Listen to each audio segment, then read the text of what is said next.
The storm came in from the north just before midnight, and it came fast. Duke Peregrine Ashcombe had been riding since late afternoon, longer than he intended, longer than was wise, with the temperature dropping by the hour and the wind cutting across the open road like a blade drawn from a cold sheath. His horse, Calder, knew the way home. Peregrine had let him take it.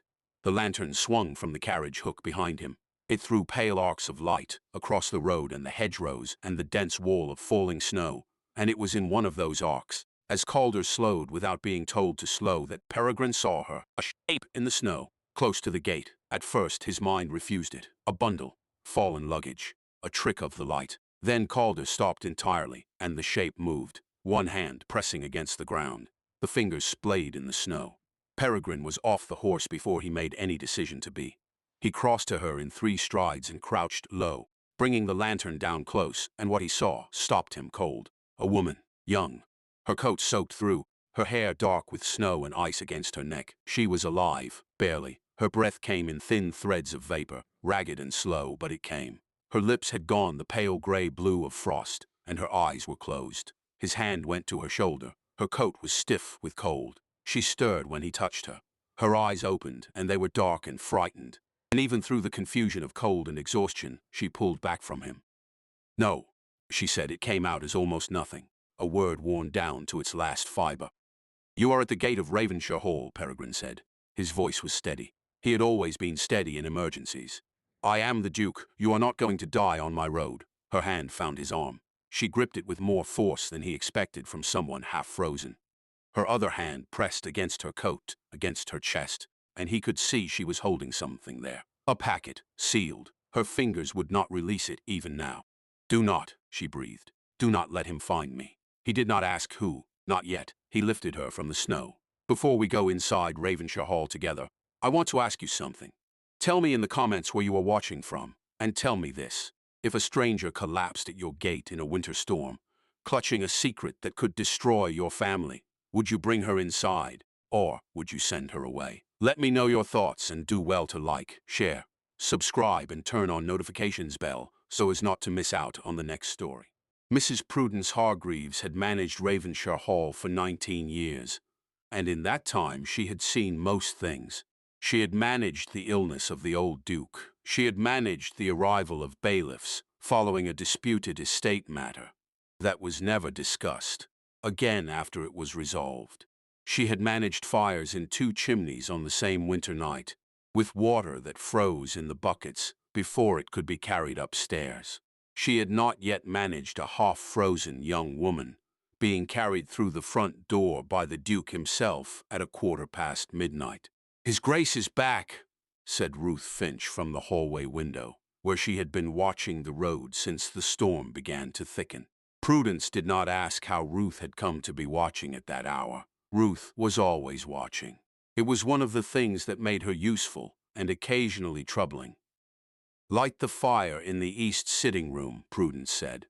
"Now, not the blue room, the east sitting room. It is already warm." She was in the entrance hall before the door opened. When it did, she took in the situation in a single look.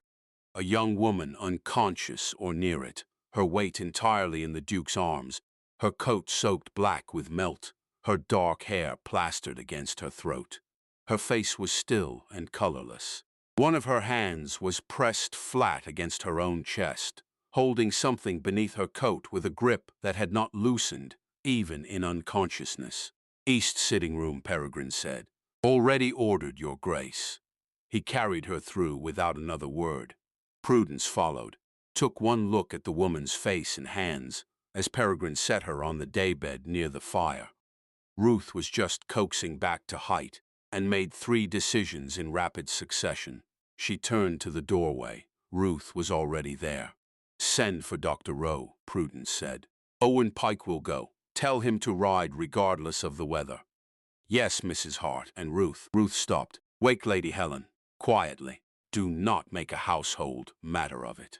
Ruth went. Prudence moved to the woman's side and began to work at the coat fastenings. They were ice-stiff, and 2 were broken, the kind of damage that came from being wrenched at in panic or haste.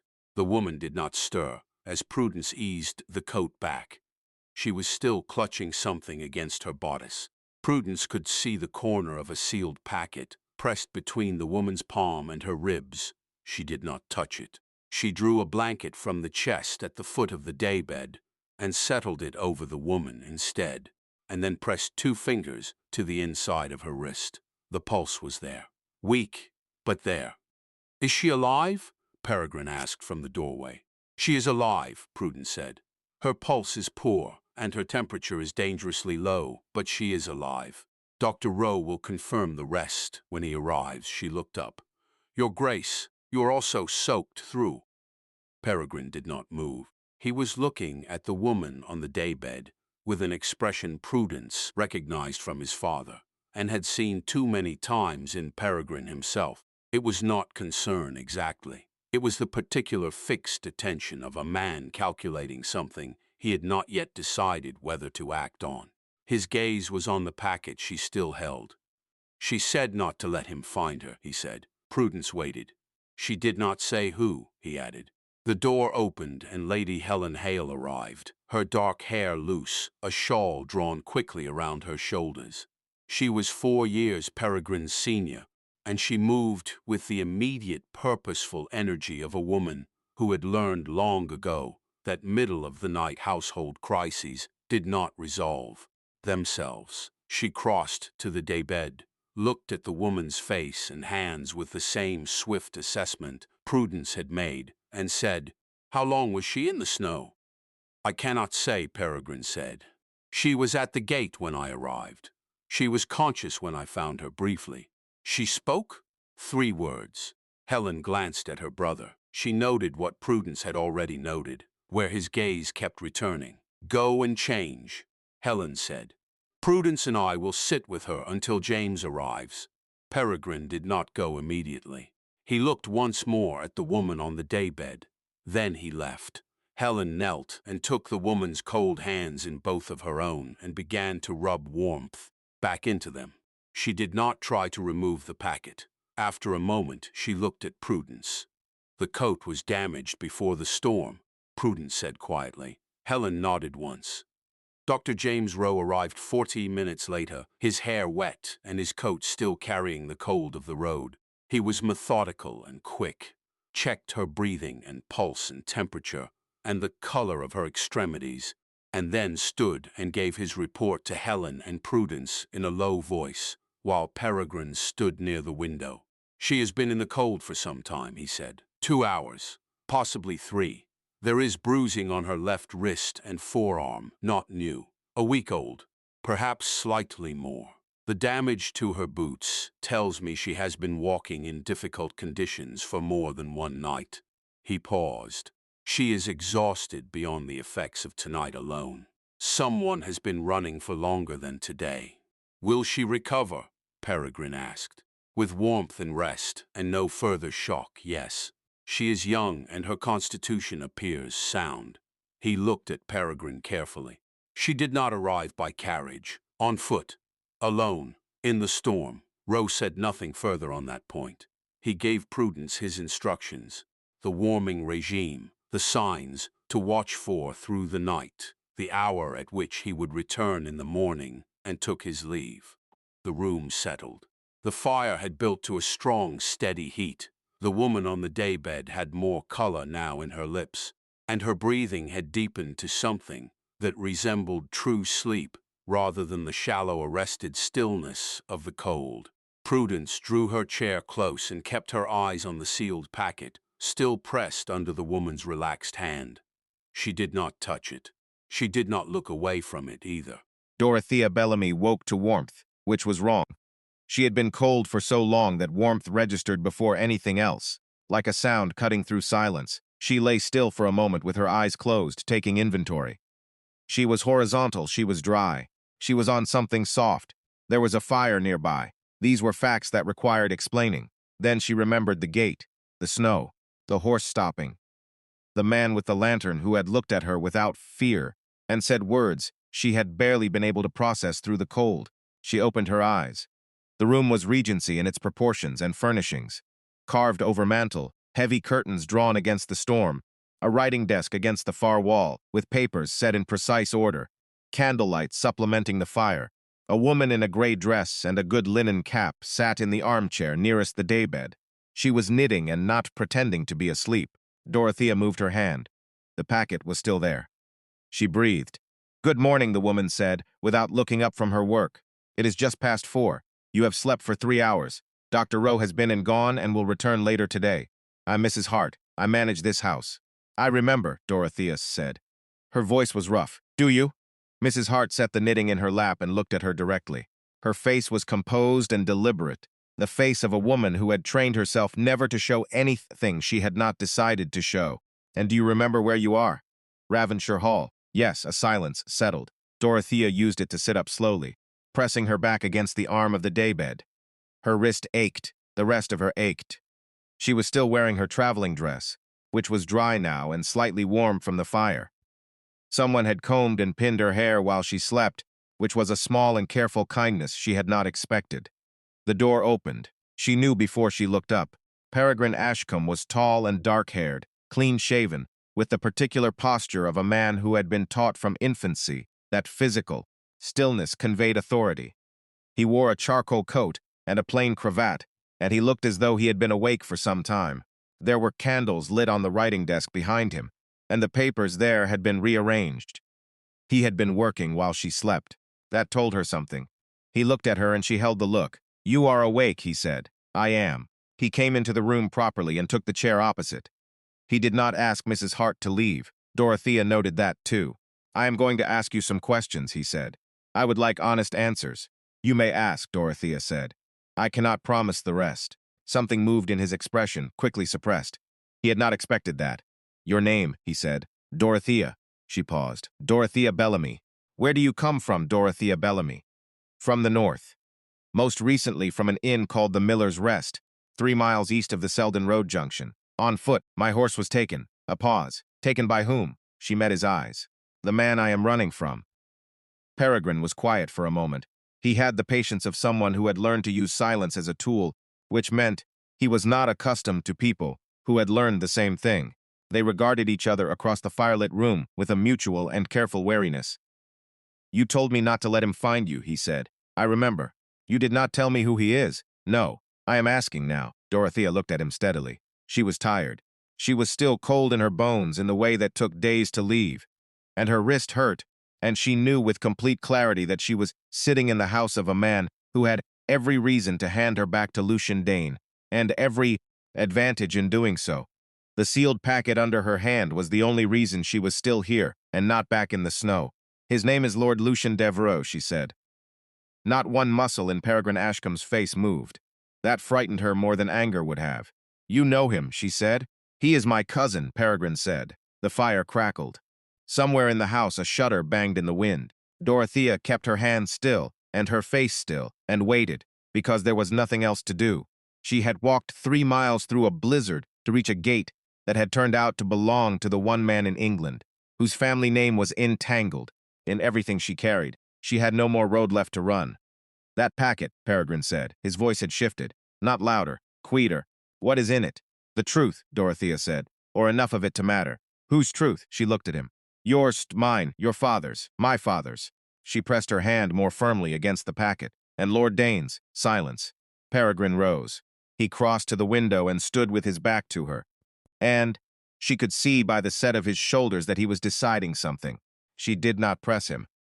She had learned not to press powerful men when they were deciding things. She had learned it the hard way. When he turned back, his expression was unreadable, and his voice was level. "You will stay," he said, "until morning. We will speak again when you have rested and Dr. Rowe has cleared you. Nothing is decided tonight. And the packet? It stays with you," he said. He held her gaze. "For now." He left. Mrs. Hart resumed her knitting without comment. Dorothea leaned her head back against the arm of the daybed and stared at the ceiling, and thought that for tonight, for now, she was still alive. The storm pressed at the windows. The fire burned steady. She did not sleep again. By 7 in the morning the storm had slowed to a steady fall rather than a driving one, and Ravenshire Hall had the particular busy quiet of a house where something serious was being managed below the surface of ordinary routine. Fires were lit. Breakfast was laid in the small dining room. Staff moved with their usual efficiency. And, if they spoke about the young woman who had arrived in the Duke's arms at midnight. They did so in voices too low to carry past the kitchen passage. Peregrine had assembled 4 people in the library. Helen sat in the wing-back chair near the east window, straight-backed and alert. Simon Reed, the estate solicitor, occupied the chair across from her. He was 40, methodical, and slow to alarm, but quick to understand once he was alarmed. He had arrived at 6:30, which meant someone had sent for him before dawn. Peregrine did not comment on this. Mrs. Hart stood near the door with her hands folded in front of her, which was her customary posture for conversations she had been asked to join, but not yet asked to contribute to. Peregrine stood at the fireplace. "The woman's name is Dorothea Bellamy," he said. "She arrived last night on foot, in the storm. She was found at the gate. Dr. Rowe has confirmed she was in the cold for 2 to 3 hours and has bruising consistent with a physical altercation within the past week. She is coherent and, I believe, intelligent. She claims to be in possession of documents that relate to this estate and to my cousin." He paused. "She named Lucian," Helen said. Not a question. She did. Silence. Simon pressed his fingertips together. "Did she say what the documents were?" "Not specifically. She said they contain what she called the truth about her father, my father, and Lord Dane. She would not say more." He looked at Simon. "Her name is Dorothea Bellamy. Her father was Matthew Bell." Simon went very still. "You know the name?" Peregrine said. "I know it," Simon said carefully. "Matthew Bell was employed by the late Duke in a records and accounts capacity for approximately 4 years. He left the service of this estate under circumstances that were never explained to me fully. He died some 18 months ago." He paused. "There were rumors at the time that his dismissal involved missing funds. The matter was never prosecuted, because the evidence against him may have been manufactured," Peregrine said flatly. Mrs. Hart did not speak, but something shifted in her posture, the smallest rearrangement. "We do not know that," Simon said. "We know a woman arrived at this gate in the middle of the night, having been pursued by my cousin, carrying sealed documents. She will not surrender, and will not explain, who happens to be the daughter of the man my father dismissed and Lucian apparently destroyed." Peregrine looked at him. "We know enough to ask questions." "Your Grace," Simon said in the tone of a man choosing each word for its legal weight, "I would ask you to consider the risk. If it becomes us known that you are harboring a woman who is making accusations against Lord Dane, he will not be quiet. His connections are significant. He has the Hadley family behind him, and he is not without favor in certain parliamentary circles. Sheltering this woman may damage the estate and your name before any documents are verified. I am aware of that. Are you also aware," Helen said, from her chair by the window, "that if Lucian finds her before we have read what she is carrying, we will never know what was done?" She looked at her brother. "Peregrine, if father was deceived, we need to know. If our name was used to ruin an innocent man, we need to know." Peregrine turned to Mrs. Hart. He had left her until last because he trusted her judgment more than any of the others, and because she knew what he was going to ask. "Is there a safe place in this house where she can be kept comfortable and out of sight?" He said. "There is," Mrs. Hart said. "Can the staff be relied on?" "They can, if Lucian's man comes to the door asking questions. I have managed inquiries at this door before." "Your Grace," Mrs. Hart said with a composure that closed the subject entirely. Peregrine nodded. He looked at each of them. "She stays," he said. "One night becomes 2. We verify what she carries before any further decision is made. Simon, you will not document this conversation." Simon opened his mouth. "You will not document it. Helen, will you speak with her this morning?" "I planned to," Helen said. "Mrs. Hart, nothing changes in the house routine." "It never does," she said. The library door opened and Owen Pike looked in from the corridor, his expression apologetic and tense. Owen was not a man who interrupted closed meetings without cause. He was also not a man whose face carried tension without reason. "Your Grace," he said, "a rider at the south gate, asking about a young woman traveling alone on the Selden Road." The room did not change. The fire burned the same. The snow fell the same beyond the windows. "Tell him," Peregrine said, "that we have seen no one on the road since yesterday afternoon." Owen nodded and left. No one in the room spoke. Simon Reed stared at the floor. Helen's hands were folded in her lap and quite still. Mrs. Hart's face revealed nothing, which was precisely what Peregrine had relied on for 19 years. He turned back to the fire. One night, he had told her. One night had just become something more complicated than that. The writer's name was Thomas Rawle, and he was very good at his work. He had been in Lord Lucian Devereux's employment for 6 years, which meant he had learned to ask questions the way a dog learns to point, without noise, without waste, without anything in his face that would make a man remember him clearly afterward. He rode a plain brown horse. He wore a plain dark coat. He had a plain and forgettable manner that made innkeepers and stable boys and hall porters all say later that they had not thought much of him at the time. He had been on the Selden Road since before dawn. He had already visited the Miller's Rest, where the innkeeper told him a young woman, answering this description, had left on foot the previous afternoon in the direction of the Ravenshire Road. He had already spoken with a groom at the crossroads farther north, who had seen a woman walking into the first wave of the storm and said she had not looked as though she was going to make it far in weather like that. He had already noted 2 sets of boot prints near the ditch on the east verge of the road, deep and faltering, before the snow covered them entirely. He had pulled up to the south gate of Ravenshire Hall at 7:30. The man who answered was called Owen Pike, and he was not the usual gate porter. Thomas Rawle noticed that. He noticed the solidness of the man's frame and the steadiness of his look, and the particular quality of unconcerned calm that very calm men have, when they are in fact the opposite. He asked his question. He described the young woman. He said he was inquiring on behalf of her family, who were worried for her safety.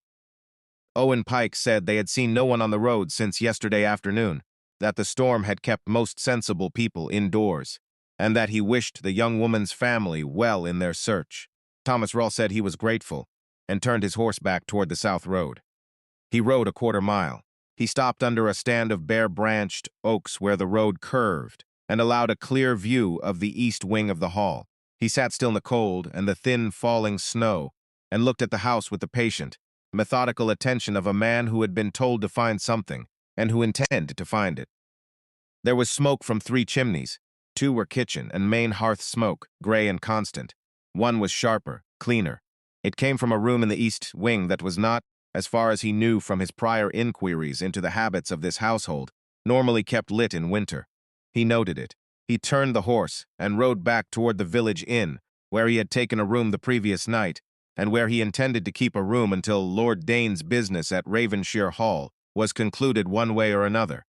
Back in the east sitting room, Dorothea Bellamy had been moved to a guest room on the first floor. It was small and warm, and its window faced the courtyard rather than the road. Mrs. Hart had provided a clean dress, a meal, and a bolted door in that order. Dorothea sat on the edge of the bed, with the sealed packet on the coverlet in front of her. She had broken the outer seal during the night, carefully, and she knew what was inside. A letter in her father's handwriting, dated 3 weeks before his dismissal, a torn page from an accounts ledger with 2 sets of figures, and a signet ring she did not recognize, its crest too worn to read clearly. She knew what these things added up to. She also knew that knowing was not the same as being believed, and that being believed was not the same as being safe. Lucian had sent a man to the gate this morning. She had not seen him, but she had heard the horse on the road below the window, and she had pressed herself against the wall beside the glass, and watched the brown horse and the forgettable man. And she had known with complete certainty who had sent him. Lucian never came himself when he could send someone quieter. She had one advantage. She was inside the house. She did not yet know whether that made her safer, or whether it made her a problem. Peregrine Ashcombe had not yet decided how to solve. A knock at the door, 2 soft raps. "Miss Bell," said the voice she recognized as Lady Helen Hale. "It is Helen. May I come in?" Dorothea looked at the packet. She pressed it flat against the coverlet and drew the corner of the bedspread over it. Then she crossed to the door and drew back the bolt. Lady Helen looked at her with clear, direct eyes, the kind of eyes that did not pretend to see less than they saw. "The rider has gone," Helen said. "For now." She paused. "I think you know it will not be for long." "I know," Dorothea said. Helen looked at her for a moment. Then she said quietly and precisely, "Tell me what you are carrying." Dorothea looked back at her. Helen Hale was a widow, and an intelligent woman, and the sister of a duke who had, for reasons she did not yet fully understand, decided to keep her in his house despite everything that decision stood to cost him. She made a choice. She turned back to the bed. She lifted the coverlet and took the packet up and held it out. "My father's letter," she said. "A ledger page, and a ring that I believe belongs to the Hale estate." She met Helen's eyes. "The letter explains why Matthew Bell was dismissed. It is not what anyone was told at the time. Helen took the packet carefully. She turned it over once in her hands. "Sit down," she said. "Start from the beginning. I want to understand exactly what we are dealing with before Peregrine comes back." Outside, the snow continued to fall. The rider in the plain dark coat sat at the bar of the village inn and ordered tea and said nothing of any consequence to anyone, and watched the road north and waited. She looked at him and whispered the name of the man hunting her. Peregrine went still. Lord Lucian Devereux was not a stranger. He was family. He came at 11 in the morning, which was a calculated hour, not at dawn, which would have suggested desperation, not in the afternoon, which would have suggested indifference. 11 in the morning was a gentleman's hour, the hour of calls and civil business, the hour at which a man could arrive at a neighbor's house and expect to be received without alarm. Lord Lucian Devereux rode with 2 attendants, which was also calculated. 1 was enough to carry luggage. 2 was enough to suggest he was not entirely alone, without being enough to suggest he had come to make trouble. He wore a gray coat and a composed expression, and he came up the main drive at an easy pace, as though he had every right in the world to be there. He was Peregrine's cousin. He had ridden this drive since childhood. Owen Pike opened the door. "Lord deigned to see his grace," Lucian said pleasantly. "He will be expecting me." He would not have been, and they both knew it. But Owen showed him into the morning room without comment and went to find the Duke. Peregrine arrived in under 3 minutes, which told Lucian something. It told him his cousin had been waiting for this call. He filed that information away and arranged his face into something warm and slightly troubled, the face of a man managing a delicate family situation with appropriate concern. "Peregrine." He extended his hand. "I am sorry to come without notice. I would have written, but the matter is rather pressing." Peregrine shook his hand. His face told Lucian precisely nothing. It never had. "Sit down, Lucian." They sat. The morning room was well lit and crisply furnished, and felt, as it always did, slightly formal for family conversation, which Peregrine had likely chosen on purpose. "I am looking for a young woman," Lucian said, "the daughter of a former employee of your father's estate, Dorothea Bellamy. She left her lodgings 3 days ago and has not been heard from since. Her family is understandably worried."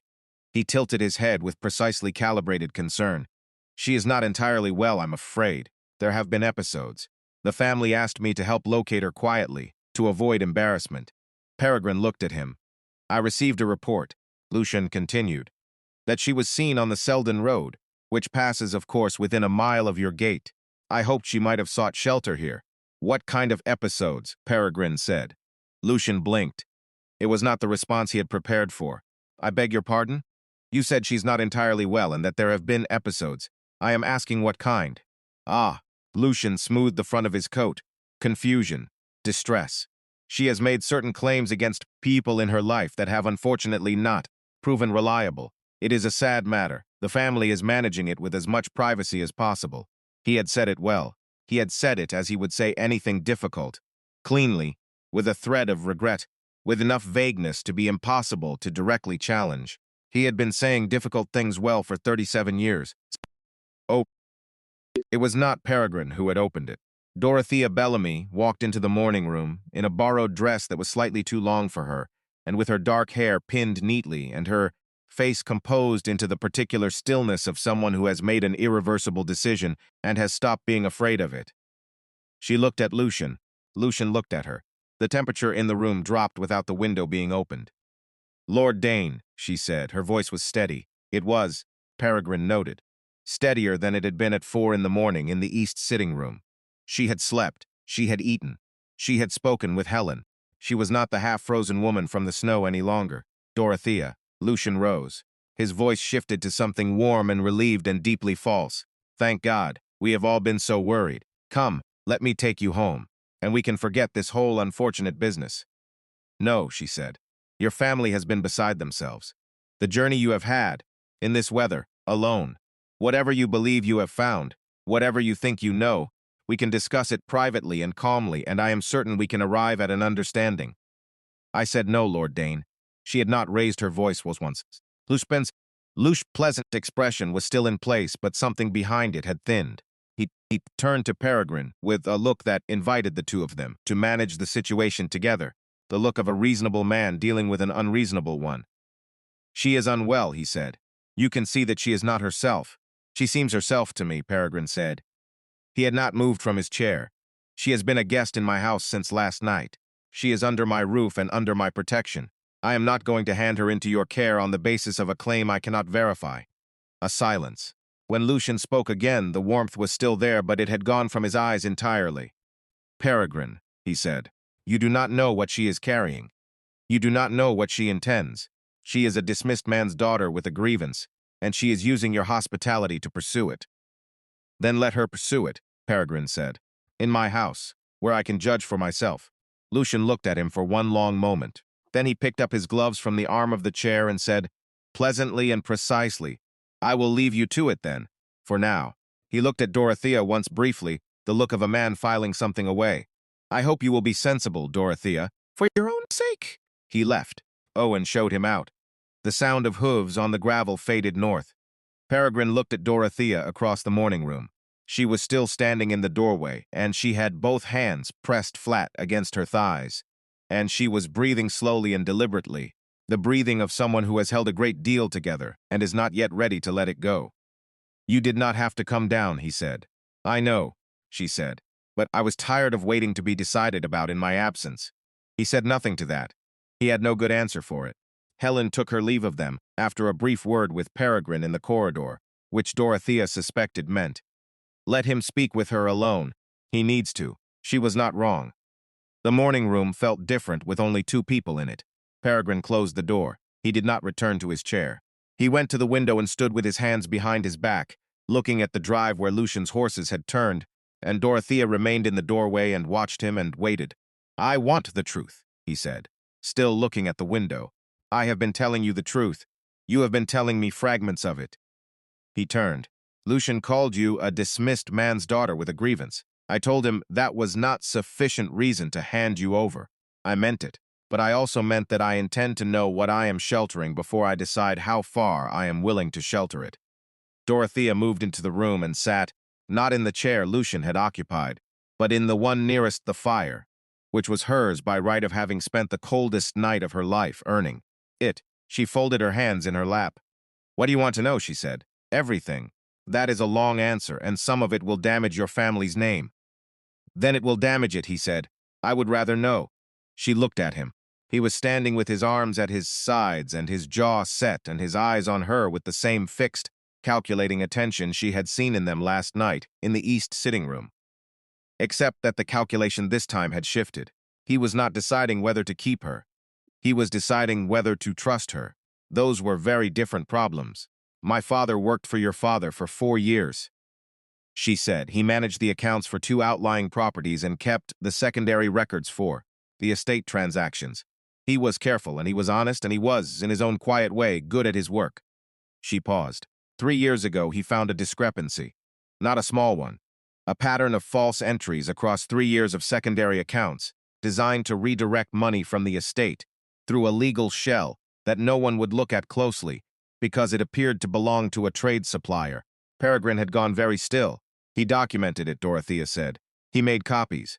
He sealed them, and he told your father he had found something that needed to be examined. She stopped. He was dismissed within a fortnight. The official reason was mismanagement of funds. Your father never spoke to him again. Lucian was named as the man who had brought the discrepancy to the late Duke's attention first, which made my father the suspect and Lucian the loyal nephew. She looked at him steadily. My father was not a suspect. He was the one who found the fraud. And Lucian was not the one who reported it. Lucian was the one committing it. The fire crackled. Outside the snow had begun again, a thin, insistent fall. Why did he not go to a solicitor? Peregrine said. His voice was even, but it cost him. He did. The solicitor told him he had no standing to bring a claim against a peer without direct physical evidence and a witness willing to testify. He had the copies, but not the original entries, which had been altered before he could secure them. He spent 18 months trying to find a witness and died before he found one. She held his gaze. I have been looking since. The packet, he said. The letter is in his handwriting. It names the shell account, and names Lucian, and names the entries he altered. The ledger page is a partial copy he made before the originals were changed. And the ring, she paused. The ring has the Hale crest on it, worn, but readable if you look carefully. It was in the envelope my father sealed and left with me with instructions to open it only if he could not resolve the matter himself. She looked at him. I do not know yet what the ring means. I think you might. Peregrine turned back to the window. He was there for a long time. She waited. She had learned to wait. If this is true, he said at last, then my father was lied to, deliberately, by Lucian. Yes, and my father dismissed an innocent man rather than investigate properly. I do not know whether he was deceived or whether he chose not to look too hard, Dorothea said. She said it as gently as she could, which was not very gently, because it was not a gentle thing. I cannot know that from what I carry. He turned. His face had the gray, careful look of a man, processing something that had rearranged the architecture of things he believed. You are saying I could be as culpable as Lucian if I choose not to look, he said. I am saying you have a choice, Dorothea said. Your cousin made his. I am asking what you will make yours. He looked at her for a long moment, and she held the look, because there was nowhere else to look, and because she was not going to flinch from it. Tell me about the ring, he said. She told him. When she finished, he went to the writing desk and pulled out a locked drawer and took from it a small leather case she had not seen him reach for before, and when he opened it there was a signet ring inside, twin to the one she carried, the same crest, the same worn lines, the same weight of old metal. He looked at it, then he looked at her. That ring, he said carefully, was my father's seal for estate documents, the one he used for the secondary accounts. He closed the case. It was reported lost 3 years ago. 3 years ago. The same window as the altered entries. The same window as her father's dismissal. Neither of them said it aloud. They did not need to. Helen came to the sitting room at 2 in the afternoon and said they needed to look at what Dorothea was carrying properly, which meant all of them, together, and Ruth needed to be there, because Ruth had quick eyes and a better head for figures than any of them would admit. Dorothea laid the packet's contents on the table near the window where the light was best. The letter first. 4 pages in her father's careful hand, written fast but legible, the kind of writing that happens when a man is frightened but refuses to be slowed by fear. Helen read it standing. Ruth read over her shoulder and said nothing, but her eyes moved quickly across each line, and Dorothea saw her pause twice, once near the middle of the 2nd page and once at the top of the 4th. This name, Ruth said, pointing. Harwick & Sons, is that the supplier? The shell account, Dorothea said. My father traced it to a trading name registered in Lincolnshire that had no physical address and no record of goods delivered. I have heard that name, Ruth said. Helen looked at her. When Lord Dane visits, Ruth said carefully. There have been letters, 2 that I accepted at the door in the past year. They were addressed to His Grace, but the outer wrapper had that name as the sender. She paused. I always thought it was a trade matter. I did not look further. Helen folded the letter back along its creases. She did not look surprised. She looked like a woman confirming something she had already begun to believe. She turned to the ledger page. It was half a page, torn along the left margin, with entries in 2 hands. One hand was even and neat and numbered in sequence. The other hand had made additions in a cramped small script in the margins.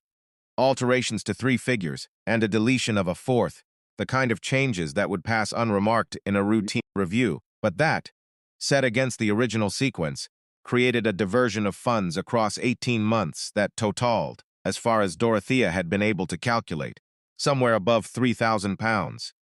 Helen looked at the page for a long time. She was not an accountant, but she was the daughter of Duke, and the widow of a man who had managed a northern estate, and she understood how books of account were meant to look, and how they looked when they had been manipulated. The hand in the margin, she said. Who made those entries? I do not know whose hand it is, Dorothea said. My father's letter says they appeared after he submitted the books for review. They were not there when he filed them, so someone with access to the records room made changes after submission. Yes. Helen set the ledger page down. She picked up the signet ring. She turned it under the window light and looked at the crest. The same worn lines. Dorothea had studied 100 times in the weeks since she had opened her father's sealed envelope. Peregrine showed you the other one, Helen said. He did. Helen set the ring beside the ledger page. She looked at Dorothea with her clear, direct eyes. Lucian had access to the records room, she said. He was in this house regularly during those 3 years. He helped manage the transition when father's health declined. He had his own set of keys. She paused. I gave him those keys. Father asked me to. The room was quiet. The thin snow tapped the window. Dorothea did not say anything. This was Helen's grief to hold, and she would not reach for it too quickly. Right, Helen said. She straightened. The grief went back behind the clear, direct eyes. What else is in the packet? That is everything, Dorothea said. It is enough to open an inquiry. It is not yet enough to close one. Helen folded her hands on the table. We need a witness. Someone who can confirm the Harwick account exists, and that Lucian controlled it. Someone who can place him in the records room during the relevant period with opportunity to alter the entries. She looked at Ruth. Letters to the house are logged in the porter's book. Yes, Ruth said. Go and find the porter's book for the past 2 years. Do not make a thing of it. You are checking a delivery date for something ordered. Ruth nodded and went. She did not need the errand explained twice. Helen turned back to Dorothea. There is a woman, Helen said. Agnes Moore, the vicar's daughter in the village. She keeps the local register, and she has a very particular memory for dates, arrivals, and documents. She also helped catalog some of the oldest papers when my mother was alive and Father's secretary was ill. Dorothea sat forward. She would know the records room. She would know exactly what was supposed to be in it and when. Helen paused. I cannot send for her today without it being remarked on. But tomorrow morning, with a credible reason, I can. She looked at Dorothea steadily. Can you trust me until tomorrow morning? Dorothea thought of the morning room. Lucian's voice saying she was not entirely well. Peregrine not moving from his chair. Yes, she said. From the corridor came the soft sound of Ruth's quick footsteps, already returning. Helen looked at the door. Dorothea looked at the door. When Ruth came in, she was carrying the porter's ledger open to a page, and she set it on the table without ceremony and pointed to a line near the bottom. Harwick and Son, she said, 11 months ago. A letter, outer wrapper only, no contents logged. Accepted at the door by the porter, delivered to his Grace's study. She looked at Dorothea and then at Helen. By 4 in the afternoon, Thomas Rawle had been to the village inn, the post road, and back again, and he had sent one letter south by a private rider who had been waiting at the inn since morning. The letter said, she is inside Ravenshire Hall. Hale is sheltering her. She has shown the contents to the sister. Recommend immediate action before the solicitor is involved further. He sealed it himself and gave it to the rider, and watched the rider take the south road before he went back into the inn, and ordered something hot, and settled near the window. He was not a man who doubted his employer's intentions. He was a man who measured his employer's intentions against results, and what he had seen this morning at the gate had confirmed one thing clearly. The Duke had known, when he sent his man out to deny any knowledge of the girl, exactly what he was denying.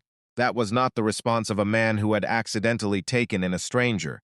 That was the response of a man who had decided. Decided men were harder to manage than men who were still deciding. He would give his employer the information and wait for instruction. That was his function. He was very good at it. At Ravenshire Hall, Peregrine came to the corridor outside Dorothea's room at 4:30 and knocked twice. She opened the door. He looked at her, and she looked at him, and she could tell by the set of his face that he had spent the past 2 hours with something difficult and had arrived on the other side of it. Helen told me about the porter's book, he said. Yes. I should have found that myself, he said. I should have looked harder 3 years ago when my father dismissed your father. I did not. Dorothea held the door.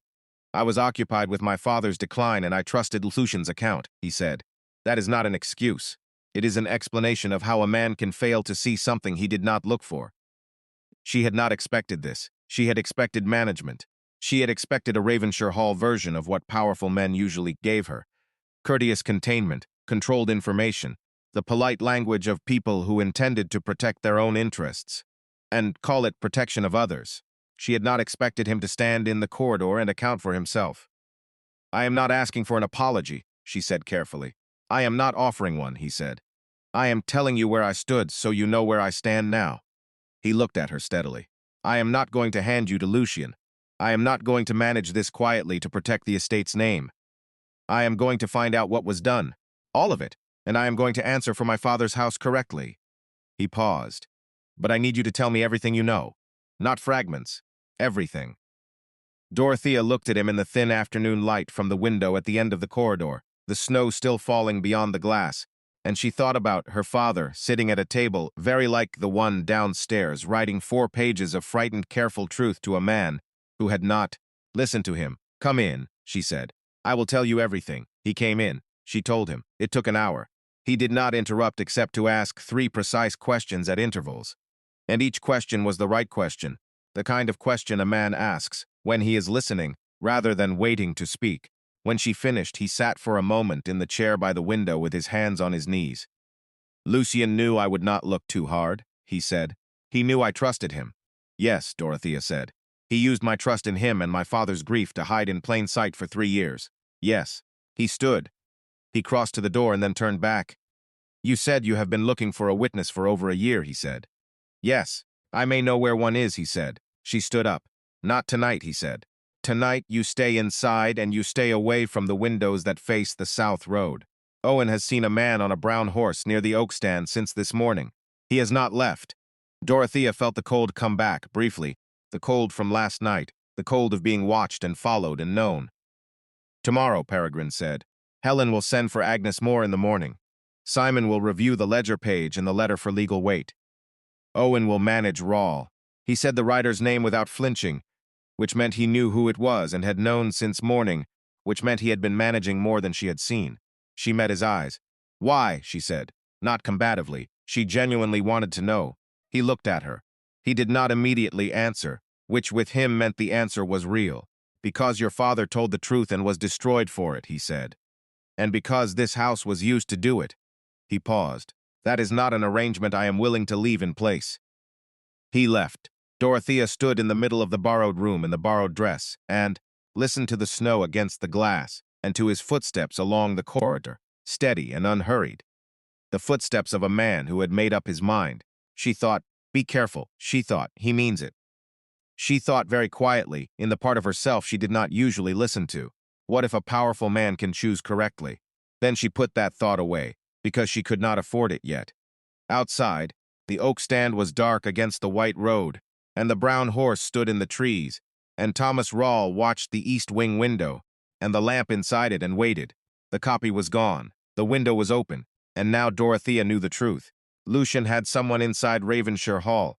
Agnes Moore arrived at 9:30 the next morning on a grey mare that had seen better years, and with a basket over one arm that contained, as far as Owen could tell, when he took it from her at the door, 3 jars of preserves and a folded piece of linen. The preserves were a reason to call. Helen had arranged that. Agnes was 31, unmarried, with her father's long face and her mother's quick eyes, and the particular self-possession of a woman who had been underestimated so consistently, and for so long, that she had stopped noticing it and simply got on with knowing more than everyone around her. She had helped catalog the estate papers 7 years ago, and she remembered every box. Helen met her in the entrance hall and took both her hands and said the preserves were kind, and led her through to the morning room and shut the door. Dorothea was already inside. Agnes looked at her once, took in the borrowed dress and the contained face and the quality of stillness that belonged to someone managing fear over a long period, and said, without preamble, "You are Matthew Bell's daughter." "I am," Dorothea said. Agnes sat down. "I wondered when someone would come," she said. "I have wondered for 3 years." She had known Matthew Bell. Not well, she said, but in the way of a small community where the vicar's household and the estate household overlapped at certain points, harvests and church festivals, and the occasional winter evening when her father had been invited to dine at the hall. She had known him as a quiet man, careful with his words, who had once helped her locate a misfiled register without being asked and without making her feel foolish for having misfiled it. When he was dismissed, she had not believed the official account for a single day. He was not a man who mismanaged anything, she said flatly. He was the sort of man who wrote a second copy of important documents and kept them separately on the principle that accuracy mattered more than convenience. She looked at Dorothea. "Which is, I imagine, exactly what he did." "Yes," Dorothea said. "What do you need from me?" Helen answered. "We need to know whether someone with access to the records room in the 3 years before Matthew's dismissal could have altered entries in the secondary account books without detection." Agnes considered this for a moment, not as a question she was uncertain about, but as one she was deciding how to answer precisely. The records room during that period was managed by your father's secondary secretary, she said to Helen. A man called Fowler, who retired to his sister's house in Somerset 2 years ago, and who was, I believe, genuinely loyal but not particularly observant. The room was accessible to senior household staff, the Duke's family, and any invited guest with a stated business reason. She paused. I catalogued those papers in early spring of that year. I made an inventory. I have a copy of it. Helen went very still. You kept a copy, Dorothea said. I keep copies of everything I catalogue, Agnes said, with the mild tone of someone stating that water is wet. It is in my father's house. I can have it by this afternoon. She looked at them both. If there are entries in the current account books that do not match the inventory I made before the alterations, that is a document trail. Dorothea looked at Helen. Helen said, Can you come back this afternoon? I came prepared to stay the day, Agnes said, and set her basket on the table with the finality of a woman who had been ready for this conversation for 3 years. In the library, at 10 o'clock, Peregrine spread the contents of the packet across the central table and stood looking at them with the expression of a man reading a document he wrote himself and does not recognize. Because, in a way, that was what it was, his father's estate, his father's seal, his family name on every page of every transaction that Lucian had used as cover.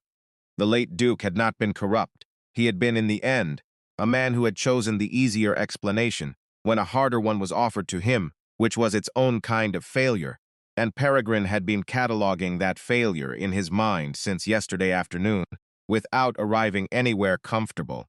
Simon Reed came in at 10:05 with his leather case and his careful face and set himself at the end of the table with paper and ink. Before we begin, he said, I want to note that what I am about to examine is not formally submitted evidence in any legal proceeding. My opinion today is the opinion of an estate solicitor reviewing private documents, not of an officer of the court. Noted, Peregrine said. I also want to note that if these documents support what Miss Bell claims, the legal path forwards is not simple.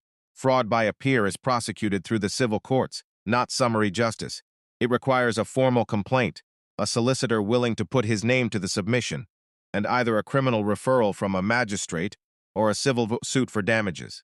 Both paths take time and both are vulnerable to countersuits. He looked at Peregrine over the top of his papers. Lord Dane has more resources than Miss Bell and, until recently, more credibility. I understand the difficulty, Peregrine said. I want to be certain you do, Your Grace, before we go further. Simon looked at the contents of the packet. Because once I examine these formally and give you my opinion, this house is committed. There is no quiet withdrawal after that. Peregrine looked at him. Simon, look at the documents. Simon looked at the documents. He was at the table for an hour. He read the letter twice, slowly, with his pen making small marks on his own paper as he went. He examined the ledger page under the light of 2 candles and the gray window. He handled both signet rings, comparing them, and said nothing for a long time. Dorothea sat in the chair by the far wall. Helen stood near the door. Peregrine stood at the fireplace and did not pace, because he was not a man who paced, but the effort of standing still was visible. The letter, Simon said at last, is in Matthew Bell's hand. I knew Matthew Bell's handwriting from the documents he submitted during his employment. This is consistent. He set the letter down. The account name he cites, Harwick and I can verify against my own records of estate suppliers, where it does not appear. A trading name registered in Lincolnshire with no goods delivered is a fiction. Peregrine said nothing. The ledger page, Simon continued, shows 2 distinct hands. The second hand, the one making marginal additions, altered 3 figures and deleted a 4th in a way that would, over the period implied by the entry sequence, redirect money from the estate to the Harwick account. He looked at the page. The original figures, if I reconstruct them, suggest a total diversion of between £2,800 and £3,200 over, approximately, 20 months. Helen made a small sound, not quite a word. And the ring, Simon said. He set it beside the twin Peregrine had produced from the locked drawer. They sat on the table, identical. These are both estate seals. The one Miss Bell carried has been in private hands for 3 years.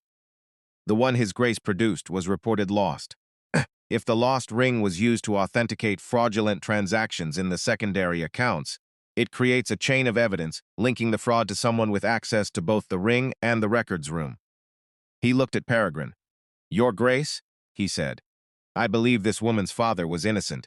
I believe these documents support that belief. I believe Lord Dane is the more probable author of this fraud. He set down his pen. I also believe that believing it and proving it are two different countries, and we are presently standing at the border of the first one. Then we cross it, Peregrine said. Simon nodded slowly, with the look of a man who had known this was coming since he arrived and had made his peace with it on the ride over. We will need a witness, he said. Agnes Moore is coming back this afternoon with an inventory she made of these.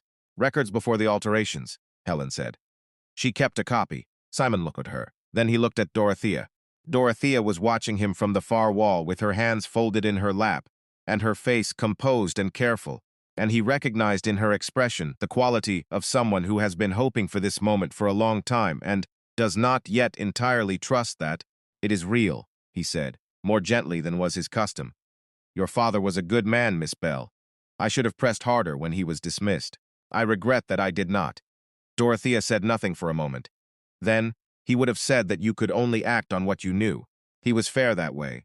Simon looked down at his papers. Outside, the snow was still falling.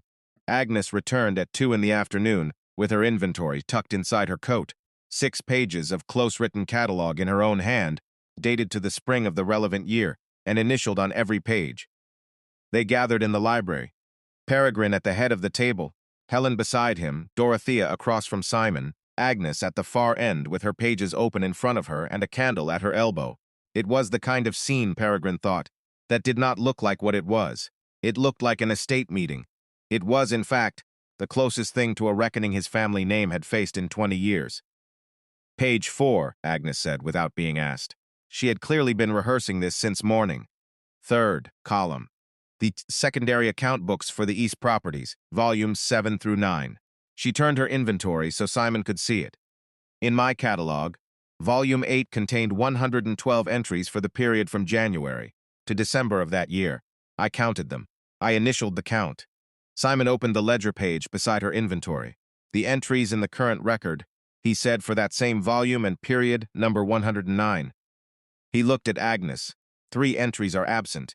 Yes, Agnes said. And the marginal additions I can see on this page were not present when I catalogued the books. I would have noted them. I note everything anomalous. You would testify to this? Peregrine said. Agnes looked at him with her mother's quick eyes. I have been waiting to testify to this for 3 years, Your Grace. I simply had no one to testify to.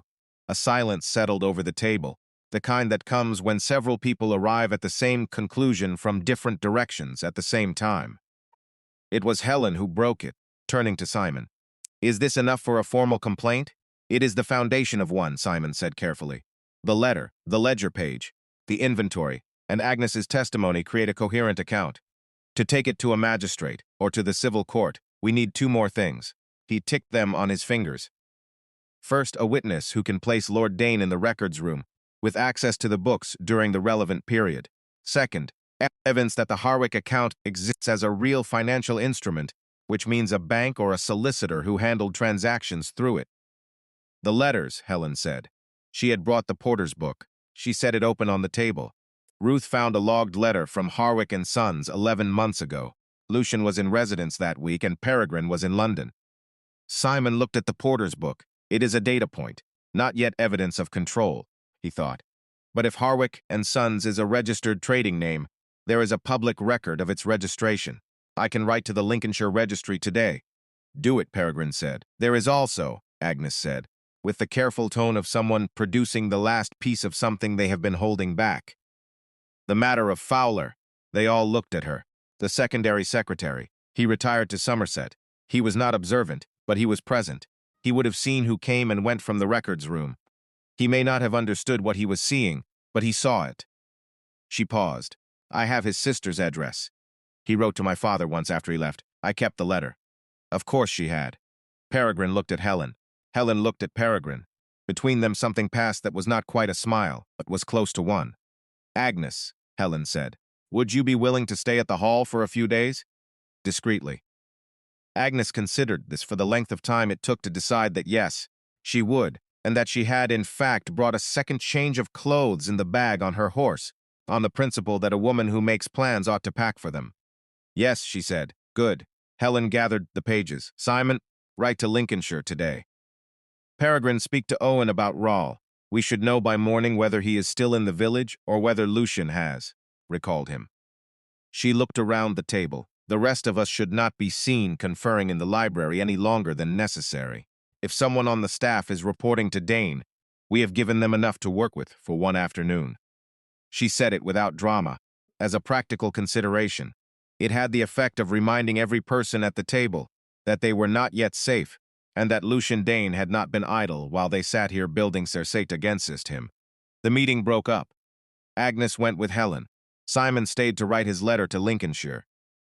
Dorothea gathered the contents of the packet and set them in careful order on the side table. Peregrine remained at the head of the table. He looked at the 2 signet rings side by side in the afternoon light. His father had reported one lost. He had believed that too. He put both rings in his pocket and went to find Owen. It was past 9 when the house settled. The storm had eased to stillness outside, and the cold had deepened in the way it did when snow stopped falling, and the sky cleared, and the temperature dropped without the cover of cloud. The library fire had been built up before the staff retired, and it burned well, throwing long warm light across the bookshelves and the table and the 2 chairs drawn near the hearth. Dorothea had come to return the inventory pages to Agnes, who had left them on the library table by mistake, and had found the room empty and the fire good, and had sat down for a moment because her feet ached and her mind was going in too many directions at once. She had not intended to still be there when Peregrine came in. He stopped in the doorway when he saw her. "I came to check the fire," he said. "I came to return these," she said, and held up the pages. He came in. He did not take the chair across from her. He took the one beside her, closer to the fire, which was a different arrangement than every other conversation they had had in this house, all of which had involved a table, or a door frame, or some other piece of furniture that could serve as a reasonable boundary between them. There was nothing between them now except the firelight and the quiet. He looked tired. It was the first time she had seen it. He had been controlled and deliberate and steady every moment since the gate. And tonight the control was still there, but it sat differently on him, like a coat worn long enough to show its age. "Owen confirmed Rawl is still at the village inn," he said. "So Lucian knows by now that you did not hand me over this morning." He knew before his horse reached the end of the drive, Peregrine said. "Lucian has always known things in advance. It is one of the things that made him useful to my father, and one of the things that made him difficult to suspect." Dorothea looked at the fire. "Did you like him before?" A pause. "I trusted him," Peregrine said, "which is not the same thing. I respected his intelligence. I relied on his counsel during my father's illness when I was managing too much at once." He paused again. "I was grateful to him, which made me careful not to look at him too hard." "Gratitude is the most reliable blind spot," Dorothea said. He looked at her.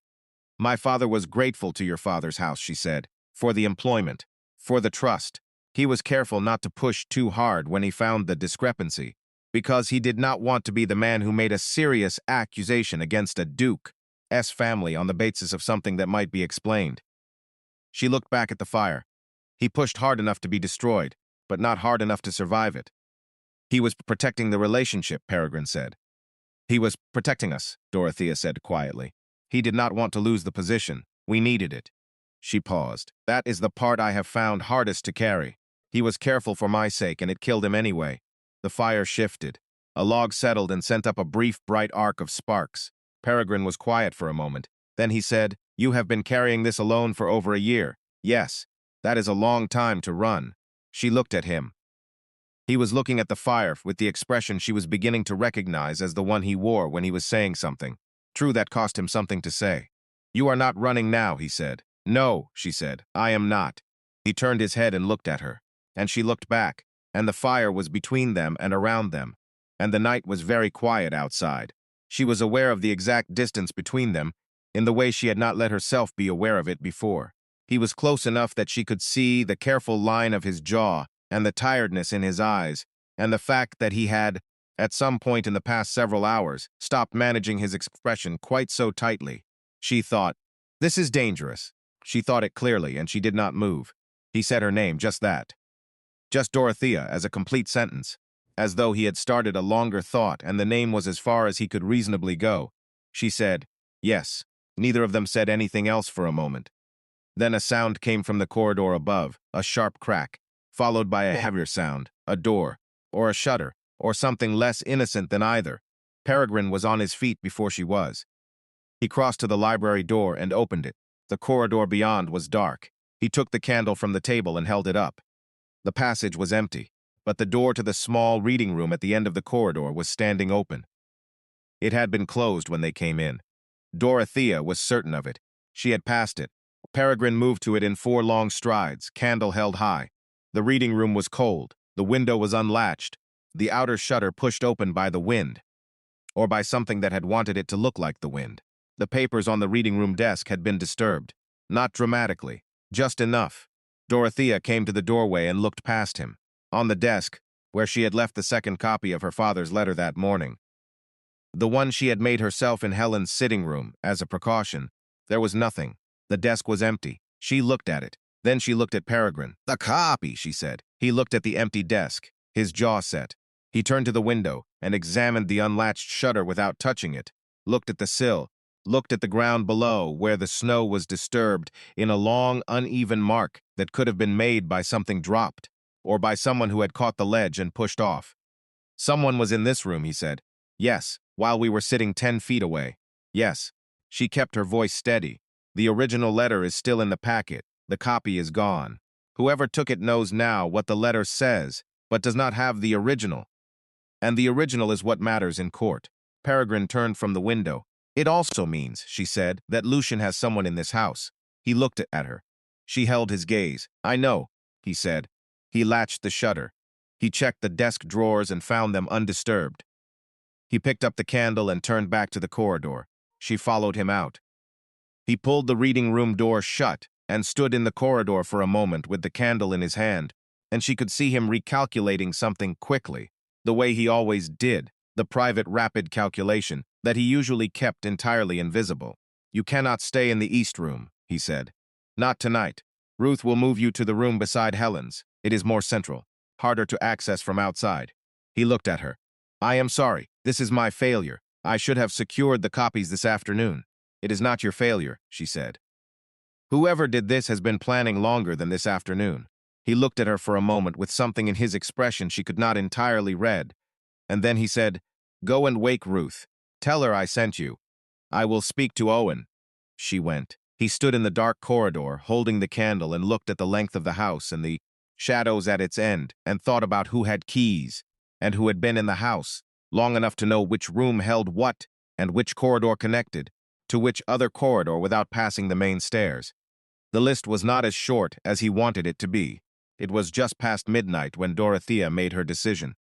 She had been moved to the room beside Helen's, and Ruth had brought fresh candles and a warmer blanket and checked the window latch twice without being asked. Helen had come in briefly and looked at her with the clear, direct eyes and said, "Stay in this room," and Dorothea had said, "Yes," and had meant it. She had not meant it for long, because lying in the borrowed room in the deep quiet of the house, she thought about the reading room and the empty desk and the person who had stood 10 feet from where she and Peregrine sat by the fire and had taken the copy and left without a sound, and she understood with complete clarity what that meant. It meant that Lucian now knew the letter existed. He knew its contents. He would move quickly before they could move, and quickly for Lucian Dane meant before morning. She thought about her father, sits at his table, writing the truth as carefully as he could, and the truth not being enough. She thought, "I cannot wait again." She got up, she dressed. She took the packet from the inside of her coat where she always kept it, and checked that the original letter, the ledger page, and both rings, hers and the one Peregrine had given her for safekeeping, were still there. They were. She opened the door to the corridor and looked both ways and found it empty, and crossed to the back staircase, the one the staff used, which she had noticed from the window of the east room connected to the stable yard passage below. She was going to get to Marian Fleet at the Miller's Rest. Marian Fleet was a widow innkeeper who had sheltered Dorothea for 2 nights on her way north, and who had, on the second night, told her something she had not yet told anyone in this house, that she had seen a man answering Lucian Dane's description arrive at her inn 3 years ago with a leather case and a sealed package and a brown horse. and that he had asked very specifically whether any letters addressed to a Matthew Bell had been held at her inn, and that she had said no, because none had, and that he had ridden on toward the Ravenshire road. Marian Fleet had seen Lucian. Marian Fleet knew the date. If Dorothea could get to her before Lucian's man intercepted, Marian's testimony could place Lucian on the Selden road in the relevant period. It would not be everything, but it would be enough to force a formal inquiry, and a formal inquiry was harder to suppress than a sealed packet carried by a dismissed man's daughter. She was at the bottom of the back stairs when the door to the kitchen passage opened. Owen Pike stood in the doorway with a lamp and an expression of a man who had been awake all night and had not been surprised by this. Dorothea stopped. "Miss Bell," Owen said. She looked at him. He looked at her. The lamp threw warm light across the passage floor between them. She said, "Marian Fleet at the Miller's Rest saw Lucian Dane on this road 3 years ago. She knows the date. I need to reach her before Ral does." Owen was quiet for a moment. "His Grace said you were not to go out tonight," he said.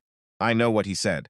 He said it because Ral is in the village, and because there are 2 of them, not 1. We found the 2nd horse at the east paddock fence this evening." He looked at her steadily. "If you go out that door alone, you will not reach the Miller's Rest." Dorothea felt the cold again, the cold from the road, the cold of being outrun. "Then someone has to go with me," she said. "I will go," Owen said, "but not alone, and not on foot, and not at midnight without His Grace knowing. He will say no. He might," Owen said. "He also might not. He is still awake." He held her gaze. "Miss Bell, you came this far by running alone. You do not have to run alone from here." She stood in the kitchen passage in the lamplight and the cold draft from the outer door and thought about what it cost to trust and what it had cost her father not to trust enough and to trust too late. She said, "Go and wake him." Owen went. She waited.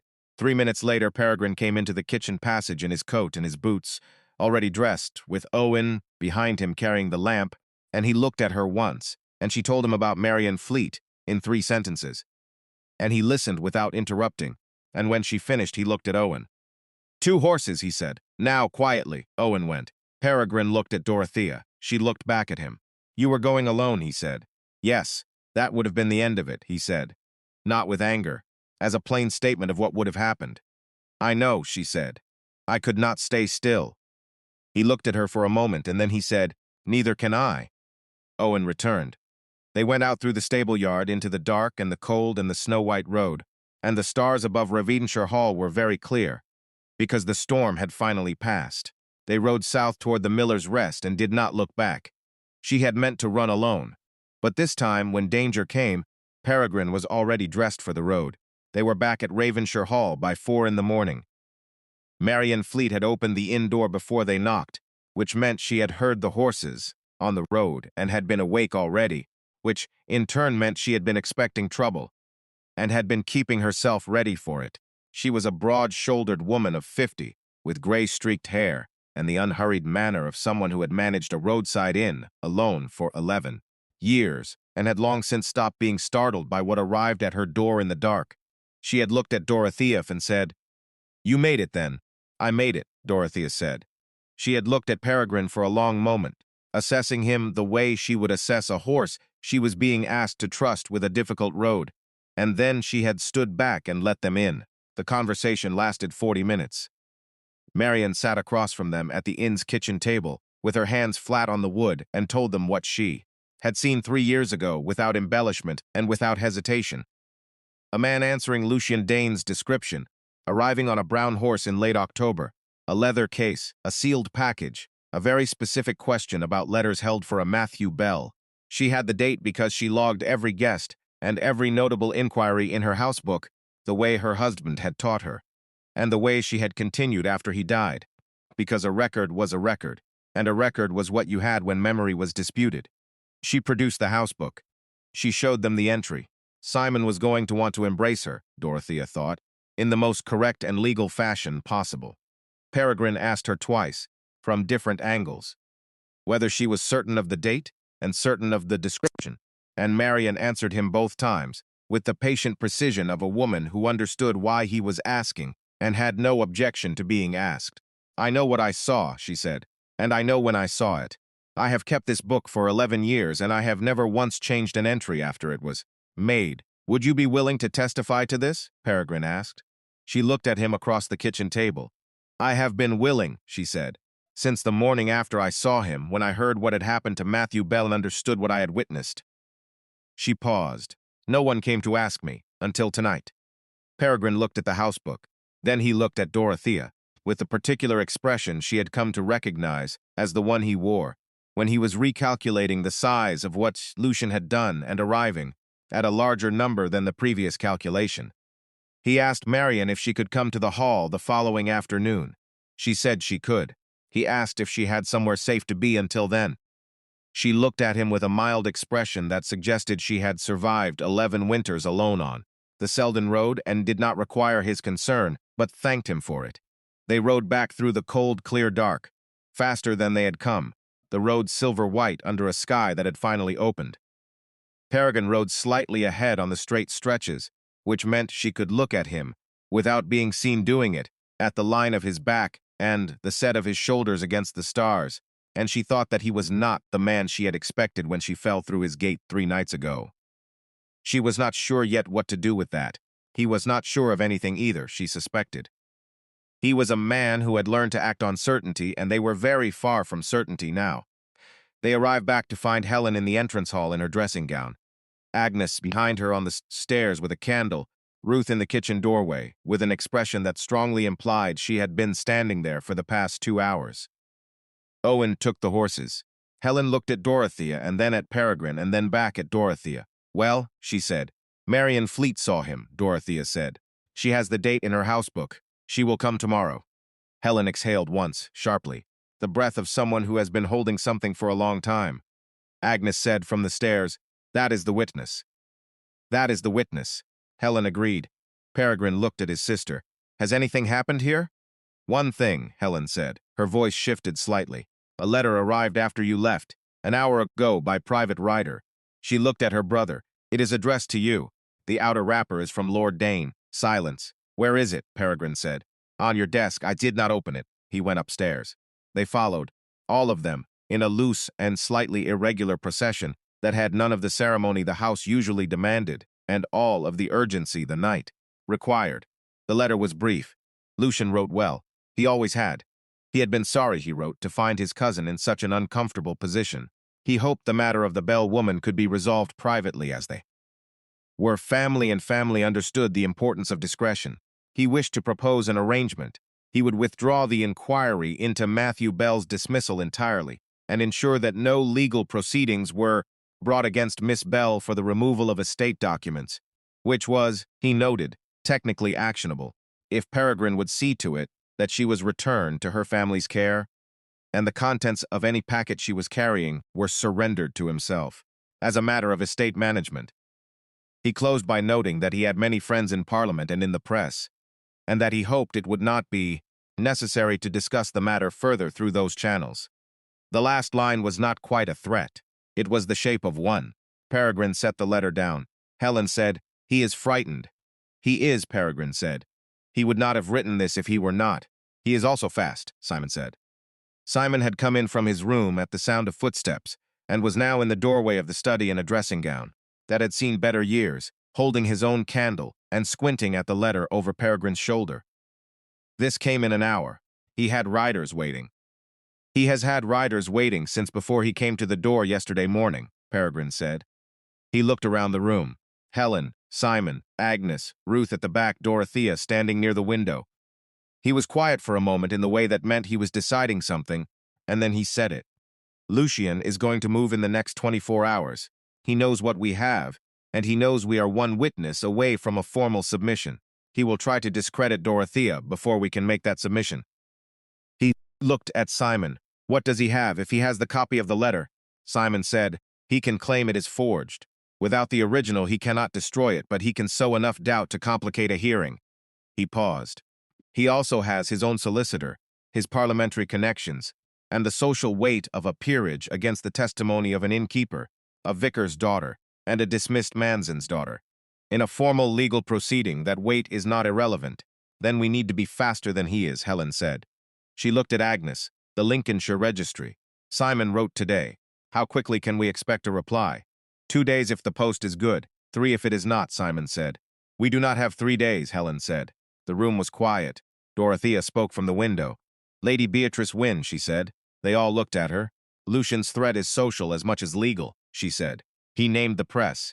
If he discredits me in society before we reach the magistrate, even a successful legal case may not undo the damage to your name or to mine." She looked at Helen. "You said Lady Beatrice Wynne understands rumor and invitation lists and public shame. Lucian cannot plant a story in the right drawing rooms if someone with more social authority than he has already placed the truth there first." Helen looked at her for a long moment. "Beatrice is not easy," she said. "I know," Dorothea said. "But she is exactly the kind of woman who would not forgive a man for trying to use her drawing rooms without her permission. And if we tell her the truth before Lucian tells her his version, she becomes a wall rather than a door." Helen turned to Agnes. Agnes said, "She trusts you, Lady Helen. She has always trusted you more than she trusts Lord Dane, even when she has been polite to him." Helen turned to Peregrine. "It is your house," she said. "And your name?" Peregrine looked at Dorothea. He looked at the letter on his desk. He looked at the 2 signet rings that he had set there earlier, and that caught the candlelight in identical arcs. "Send for Beatrice in the morning," he said. Helen nodded. The procession dispersed. The candles went out one by one along the corridor. The house returned to quiet. Dorothea stood at her window for a long time and looked at the road south, clear now, no horses in the trees, and thought that the battle had shifted from the question of what was true to the question of who would be believed first. She had spent a year losing that race. She was not going to lose it again. Lady Beatrice Wynne arrived at noon in a carriage that was considerably better than the road warranted, and with a lady's maid who took one look at the snowbound drive and visibly reconsidered her life choices. Beatrice herself stepped out with the air of a woman who had been expecting to be summoned, and was mildly irritated it had taken this long. She was 53, silver-haired, still very handsome, with the kind of social authority that did not require a title to be felt in any room she entered. She had been a close friend of Helen's mother, and had watched both Hale children grow up with the particular affectionate severity of a godmother who had high standards and was prepared to enforce them. She was also, as Dorothea had suspected, the sort of woman who did not forgive the misuse of her name or her silence.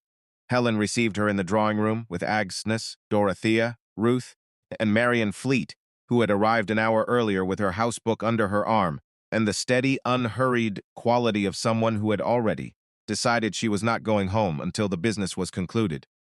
Beatrice took one circuit of the room, examined each woman present, and sat. "Tell me everything," she said. "From the beginning. Do not manage it." Helen told her. She spoke for 20 minutes without interruption, setting the full account in order, the fraud, the dismissal, the sealed packet. Lucian's arrival at the door, the letter, the copy taken from the reading room, the riders at the village inn, Marian's testimony. She was precise, and she was fair, and she didn't dramatize any of it, because it did not require dramatizing. Beatrice listened with her hands folded in her lap, and her eyes moving between Helen and Dorothea and the house book open on the table and the 2 signet rings that Helen had placed there as she spoke. When Helen finished, Beatrice was quiet for a moment. Then she said, "Lucian came to my house 2 weeks ago." Helen went still. "He was charming and he was concerned, and he told me a story about a troubled young woman with a grievance against the Hale family, who might, he feared, attempt to exploit the Duke's well-known sense of honor." She looked at Dorothea. "He described you quite precisely. He said your father had been dismissed for cause, and that you had never accepted it, and that you were carrying documents you had taken illegally." She paused. "I found it interesting that he came to me before anything had happened. A man who visits a friend to prepare her for a scandal that has not yet occurred is a man who intends to create that scandal." Agnes exhaled very slowly. "I did not act on it," Beatrice continued, with the tone of a woman making a frank accounting of her own errors, "because I had not yet heard the other side. Now I have." She looked at Helen. "What do you need from me?" "The winter assembly," Helen said. "In 3 days." Beatrice raised an eyebrow. "Lucian will attend," Helen said. "He always attends. If he intends to discredit Dorothea, publicly it will be there, because it is the most public venue between now and the new year." She held Beatrice's gaze. "We need to be there first, not just present. Positioned. You want me to bring Miss Bell in under my wing," Beatrice said. "And introduce her as a woman under your personal acquaintance," Helen said, "before Lucian can define her otherwise." Beatrice looked at Dorothea. Dorothea looked back at her without flinching. She had been looked at by women like Beatrice Wynne her whole life, assessed and weighed, and usually found wanting, and she had learned that flinching was what confirmed their worst assumptions. "You are very composed for someone in your position," Beatrice said. "I have been in my position for a long time," Dorothea said. "I have had practice." Something moved in Beatrice's expression, not quite approval, but the beginning of it. "Lucian always underestimates women who are not decorative," Beatrice said. She looked at Helen. "It is his most reliable weakness." She looked back at Dorothea. "I will bring you in under my name at the assembly. But I want you to understand what that means. I am not a shield. I am a vantage point. You will need to stand in that room and hold yourself, because my support can open a door, but it cannot stand in it for you." "I know," Dorothea said. Ruth spoke from the back of the room. She had been silent through the entire meeting, and Dorothea had noticed her watching. Marian and Agnes and Beatrice with the particular attentive look of someone learning something useful. "Shall I write up the plan?" "For the assembly, so we all know our positions." Beatrice turned to look at her.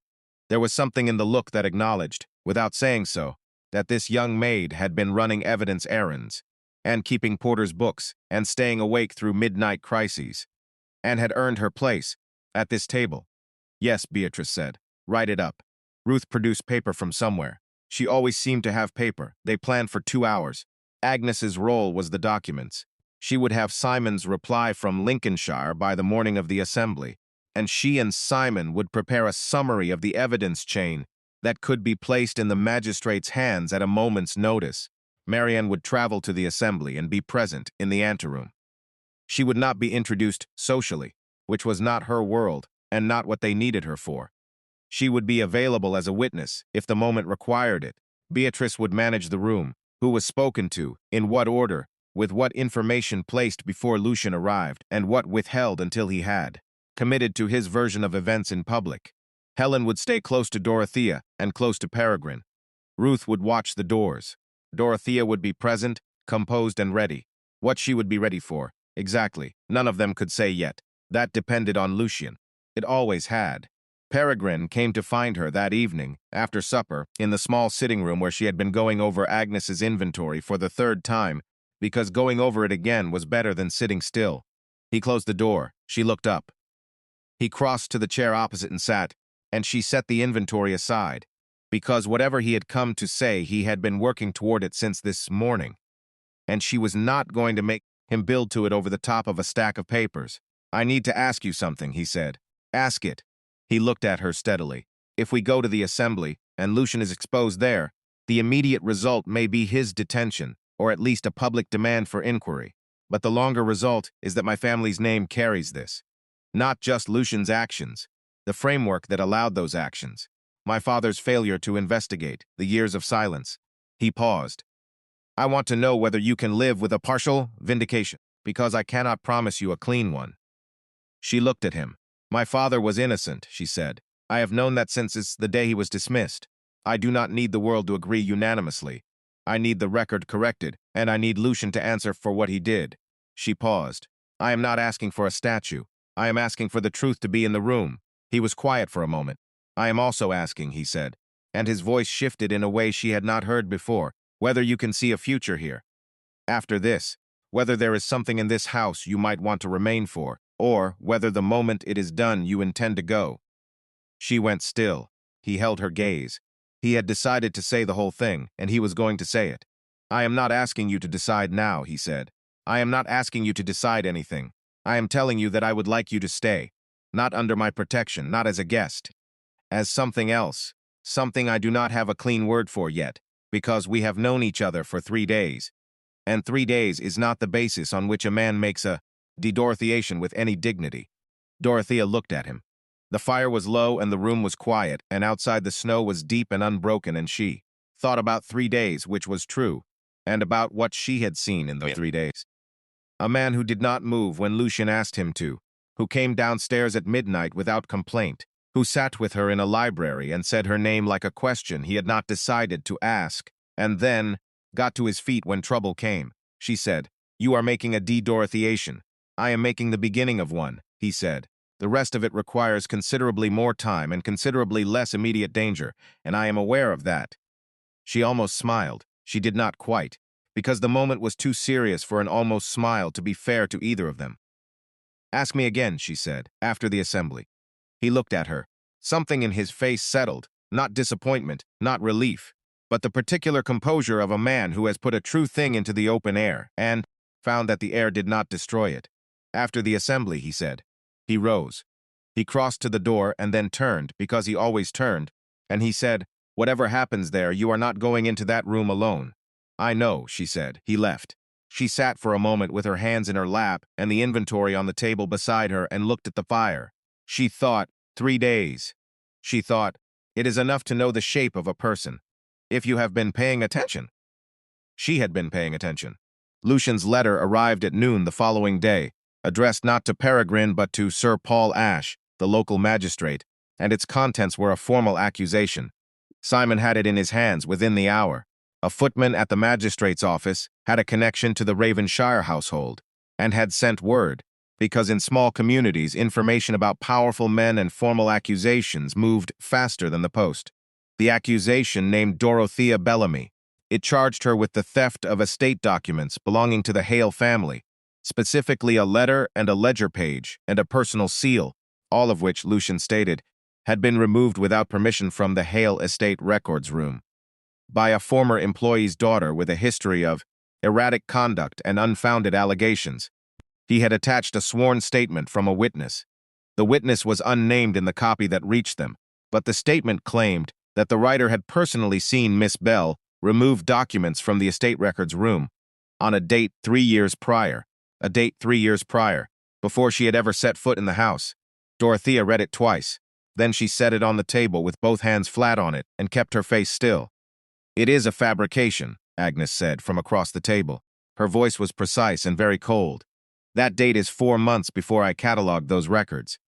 If she had removed documents then, they would not have been present when I made my inventory." "The unnamed witness," Simon said. He was reading carefully. "The statement is formatted to look like a sworn affidavit, but it is not signed by a justice of the peace.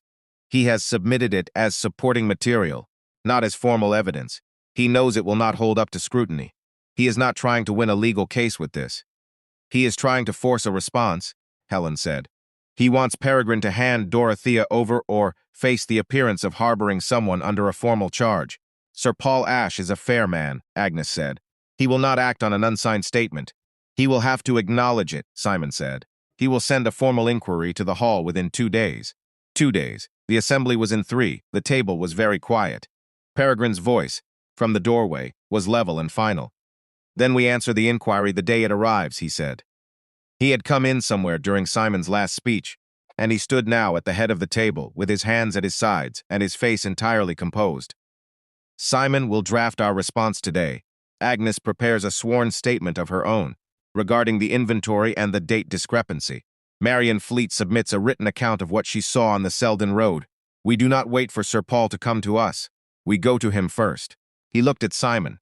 "Can you have those documents prepared by tomorrow morning?" "Yes," Simon said. "Then we submit before he sends his inquiry.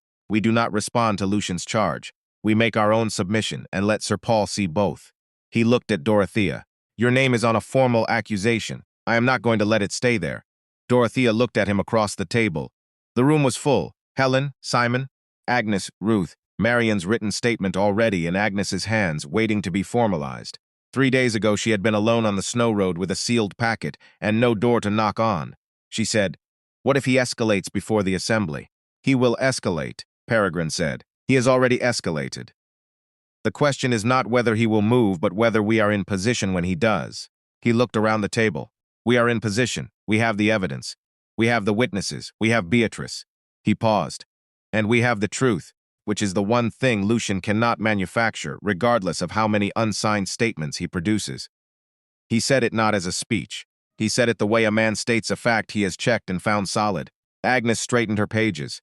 Ruth uncapped her pen. Marian Fleet, who had been sitting at the end of the table with her housebook, and the patient quality of a woman who had waited 11 years for someone to ask her the right question, said, "Then let us get to it." And they did. The truth was ready. The witnesses were ready. But Lucian had chosen the assembly as his battlefield. The Selden Winter Assembly was held in the long rooms above the coaching inn, which was the grandest building the village could offer for such occasions, and which managed, by virtue of good candlelight, and a reasonable string quartet, and the collective determination of 50 people who had dressed carefully for it, to feel like something more than it was. It began at 7. By 6:30, Beatrice Wynne's carriage was already at the door. She had insisted on arriving before anyone else, which meant before Lucian, which meant positioning before the room filled and the social geometry hardened. Helen had understood this immediately. Dorothea had understood it in theory. Standing in the anteroom in a gown of Helen's that had been altered by Ruth in the small hours of the previous night, she was understanding it in practice. The gown was deep blue. It fit well enough. Her hair was up. Her hands were still. She had the original letter, the ledger page, and both signet rings in a small leather case that Agnes had prepared and that Simon had annotated with a page of legal summary. The case was in Helen's keeping for the evening, because Dorothea could not carry it herself without the shape of it showing, and because Agnes had impressed upon all of them that evidence handled carelessly in public looked like evidence someone was unsure of. Agnes was in the anteroom too, with Simon, with the letter from the Lincolnshire registry that had arrived that morning by express post. The trading name Harwick & Sons had been registered in Lincolnshire 4 years ago. The registered agent was a man called Fowler, who was the late Duke's former secondary secretary, now retired to Somerset. Not Lucian's name, not directly, but Fowler's name, and Fowler was traceable, and Fowler was the kind of man, Simon had said with careful legal precision, who would find himself very motivated to cooperate with an inquiry once he understood the alternative. It was not everything. It was enough to force the door. Sir Paul Ashe had received their submission that morning and had sent a reply within 2 hours, which was faster than Simon had dared to hope. He acknowledged the documents. He noted the conflict between Miss Bell's submission and Lord Dane's accusation. He stated that he would be at the assembly that evening and that he wished to speak with all relevant parties before deciding whether to refer the matter to a formal hearing. He had not dismissed their submission. That was everything. "Ready?" Helen said from beside her. Dorothea looked at the doorway to the long room, candlelight beyond, the sound of voices, the string quartet warming up, the particular social hum of a room filling with people who did not yet know what the evening would require of them. "Yes," she said. Beatrice swept through first, because that was how Beatrice moved through doorways, as though the room had been waiting for her to complete it. She spoke to 3 people within the first 2 minutes, moving in a careful arc that placed her between the most influential guests and the door, and the arc was not random. Dorothea watched her work and thought, this is what it looks like when a woman wields a room. Helen brought Dorothea in on her arm. They were introduced twice in the first 10 minutes, both times by Beatrice, both times to women whose opinion moved through the assembly faster than gossip and slower than fact, which was the most useful speed. Beatrice did not over-explain. She simply placed Dorothea in proximity to the right people and let the act of placement speak. Dorothea held herself.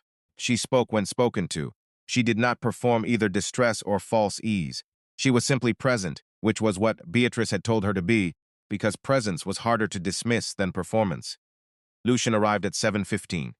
He came in with 2 men she did not recognize, and he was dressed well and composed, and he moved through the doorway with the easy authority of a man who had been welcome in rooms like this all his life and saw no reason to expect otherwise tonight. He spoke to the host. He accepted a glass. He turned and looked across the room. He found Dorothea immediately. She held the look. His expression did not change. He was too skilled for that. But something behind it shifted, the same thing she had seen in the morning room when she had refused him. The thinning, the recalibration, the moment when a man who has prepared for one situation understands he has arrived at a different one. He began to move through the room toward her. Beatrice intercepted him 14 feet from Dorothea's position with the smooth inevitability of a ship changing course, and Dorothea watched her greet him warmly and say something that made him stop moving and reply, and then say something else that required another reply, and the whole exchange was perfectly civil and perfectly impassable, and by the time it was done Sir Paul Ashe had arrived and was making his way toward Helen. The room was in motion now, all of it, every piece of it, and Dorothea stood inside it, and breathed and waited for the moment she could see coming, the moment she had been moving toward, since the gate in the snow. Sir Paul Ashe was 60, steady and possessed of the particular quality of fairness that does not announce itself. He did not have the theatrical gravity of a man performing impartiality. He simply had it, the way some people have patience, as a natural condition rather than an achievement. He found Helen first, which was courtesy. Then he found Dorothea. He looked at her the way he looked at everything, which was carefully and without assumption, and he said, "Miss Bell, I have read your submission. I have also read Lord Dane's accusation. I would like to hear both sides of this matter before I determine next steps, which is what I told Lord Dane when he called on me this morning." Lucian had called on him that morning. "He called on me as well," Sir Paul said, correctly reading her expression. "He was persuasive, and he was early. I thanked him for his concern and told him what I am telling you, that I will hear both sides." He paused. "I also told him that an unsigned witness statement is not a sworn affidavit, and that I would require considerably more before I acted on a charge of this nature against a woman sheltered under the Duke of Ravenshire's roof." Dorothea said, "We have evidence we would like to put before you." "I would like to see it," he said. "Not here. This is not the appropriate setting for a formal review. But I would ask you to have it available. And, if the evening produces a development that makes immediate review necessary, I would like to be in a position to act." "Agnes Moore has the documents," Dorothea said. "She is in the anteroom." He nodded once, the nod of a man confirming a plan he has already decided to cooperate with, and excused himself toward the anteroom. Dorothea turned. Lucian was across the room, no longer intercepted, watching her with the composed attention of a man who had calculated his next move and was waiting for the right moment to make it. She knew the look. She had seen it in 3 different rooms over 3 different days, and each time the calculation behind it had underestimated something. Her refusal, the household she was standing in, the women who were standing with her. She suspected it was underestimating something again. He crossed to her. "Dorothea," he said. His voice was warm and concerned, the same voice from the morning room. "I am glad to see you well. I have been very worried." "I know you have," she said. "I hope you will understand that the submission I made to Sir Paul this morning was motivated entirely by concern for the documents taken from the estate. It is a legal matter, nothing personal." "It is entirely personal," Dorothea said. "As you know, something flickered. He managed it." "You are in a difficult position," he said, still quietly, still with the warmth in place. "Whatever you believe you have found, the legal reality is that you are a young woman of no standing making a serious accusation against a peer, based on documents of uncertain provenance, in a room full of people who have known my family for 30 years. He tilted his head. "I am offering you a way out of this. I am still offering it. Go home. Let this rest. Whatever grievance your father had, it died with him, and pursuing it will not bring him back and will cost you considerably more than it costs me." He meant it as a kindness. That was the most frightening part. He had framed it to himself as a kindness. "My father's grievance did not die with him," Dorothea said. "I am standing in it." "Dorothea."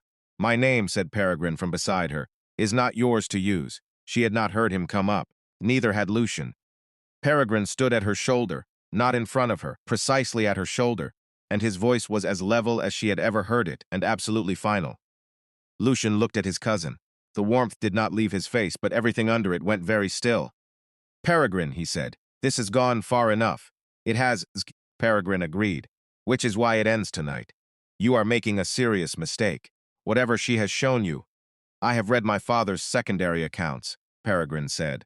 "I have compared them against an independent inventory made before the alterations. I have the registration of Harwick and Sons in Lincolnshire and the name of the registered agent who was employed by this family and can be found." He paused. "I have the signet ring that was reported lost 3 years ago, which appears to have been in private hands and used to authenticate fraudulent transactions. And I have a witness who saw you on the Selden Road in the relevant period, asking specific questions about Matthew Bell." The room had begun to quiet around them, not all at once. Gradually, the way a room quietes when something true enters it and people recognize the sound. Lucian's voice dropped. "You do not want to do this here. You chose here," Peregrine said. "You filed an accusation against an innocent woman to force a public confrontation before she could speak. You chose the assembly. You chose the room. We simply arrived first." A silence. Beatrice had moved. She was now at the edge of the small circle that had formed without anyone appearing to intend it. And the two women she was standing with were among the sharpest social minds in the room. And they were listening. Helen was beside Beatrice. Agnes had come in from the anteroom with Simon and the leather case. Marian Fleet stood near the door that connected to the anteroom, steady and still, present as a fact. Lucian looked around the room. He saw all of it. He saw the position he was, the careful architecture of it, and Dorothea watched him understand that he had been outmaneuvered not by a solicitor, or a duke, or a legal mechanism, but by a collection of women who had sat around a table 2 days ago and prepared for exactly this. His composure cracked, not dramatically.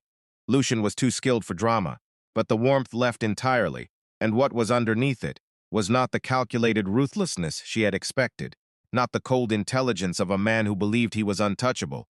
What was underneath it was simpler and smaller, and more human than that. It was fear. "You have nothing that will hold in court," he said. But the voice had changed. The assurance had gone out of it. "Sir Paul can make that determination," Peregrine said. "He is in the anteroom." Lucian turned. Sir Paul had come in from the anteroom and was standing at the edge of the circle with the leather case in his hands, and the particular expression of a man who has just finished reading something that has decided him. He looked at Lucian. "Lord Dane," he said, "I wonder if you would step outside with me." Lucian went. He did not go quietly in his heart, Dorothea suspected, but he went with his spine straight and his chin level because he was, in the end, a man of his class, and his class performed composure in defeat, as in Luciani, and the room watched him go and then looked at each other, and then looked away, because 50 people had just witnessed something, and were not yet certain how to hold it. The string quartet, which had stopped at some point without anyone noticing, started again. Peregrine turned to Dorothea. She was still standing in the position she had held through the whole of it, upright, composed, her hands at her sides. She had not moved once. She looked at him, and he looked at her, and around them, the room was beginning to breathe again, carefully, the way a room breathes when something large has shifted, and no one quite wants to be the first to speak normally. Helen appeared at Dorothea's other side and took her hand briefly, firmly, without a word, and let go. Agnes came with Simon, and Simon said, in a low voice, that Sir Paul had asked them to attend him in the anteroom in 20 minutes, that he was going to hear Lucian's account first, and then theirs, and that he considered the evidence sufficient to warrant a formal referral for inquiry, a formal referral, not a verdict, not an exoneration, a door being opened the right direction. "It is enough for tonight," Peregrine said. "It is enough," Simon agreed. Marian Fleet came and stood beside Dorothea for a moment without speaking, and Dorothea looked at her and said, "Thank you, for the housebook, for coming." "Your father helped me once," Marian said, "before the inn. I was in a dispute over a road access, years ago. He spent 3 evenings going through the records with me, and he found the entry that settled it, and he never asked for anything in return." She paused. "I have been waiting for a way to be useful." Dorothea could not answer that immediately. She looked at the floor for a moment and then back at Marian. "He would have been glad to know," she said. Marian nodded. She went back toward the anteroom. The assembly went on around them because that was what assemblies did. Absorbing events and continuing, the music and the conversation and the movement of people who had things to say to each other, and were now saying them with considerable energy and would be saying them for weeks. Dorothea stood inside it and felt, for the first time in over a year, the specific unfamiliar quality of stillness that is not exhaustion and not fear, but something closer to arrival. She was still standing. She was still here. Beatrice came to her side. "You held yourself well," she said, which from Beatrice was the equivalent of a significant commendation. "I had considerable support," Dorothea said. "You did," Beatrice agreed. "That is not nothing. Knowing when to accept support and how to use it is its own skill, and not everyone has it." She looked at her for a moment with the appraising look that had frightened Dorothea slightly when she first arrived at the hall. It did not frighten her now. "Your father raised you well," Dorothea said. "He tried." "It took," Beatrice said. She moved away into the room, which closed around her, and Dorothea watched her go. Peregrine came back to her side. They stood together at the edge of the floor, not speaking, and the music played, and the candles burned, and the snow was visible through the tall windows at the far end of the room.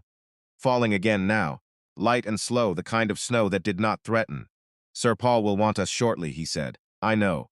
After that, he said, I would like to take you home. She looked at him. He was looking at the room at the assembly, at the 50 people who had watched something shift tonight and would carry what they had seen back into the world and let it become the story it needed to become. Home, she said. Ravenshire Hall, he said. He turned and looked at her. If you are willing. She held his gaze. 3 days. 5 days now, to be precise. 5 days that had been as long as a season, that had contained more truth and more danger, and more of who a person was than most years managed. Yes, she said. The formal inquiry was opened the following week. Simon managed it with the careful thoroughness that was his best quality, and Agnes supplied her inventory and her testimony with a precision that left no gap for doubt, and Marian Fleet sat in a plain chair in a plain room, and told a plain story from a plain housebook, and was entirely unshakable. Fowler was found in Somerset inside 10 days. He was an old man and a frightened one, and when Simon and a second solicitor sat across a table from him and showed him the Harwick registration, and explained that the inquiry was proceeding with or without his cooperation, he cooperated. He had not understood, he said, exactly what he had been asked to facilitate.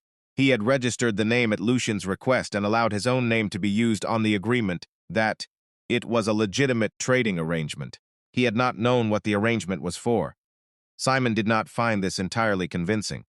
Sir Paul found it sufficient for his purposes, which was to say, it was sufficient to confirm the fraud, without requiring a full criminal prosecution, the complexity of which would have taken years and cost more than Matthew Bell's reputation and Dorothea's safety required. What Lucian required was a separate matter. He lost the Hadsley connection within a fortnight because Lady Hadsley was a woman who did not forgive the embarrassment of being associated with a man publicly shown to have defrauded his own family. He lost 2 parliamentary associations for the same reason.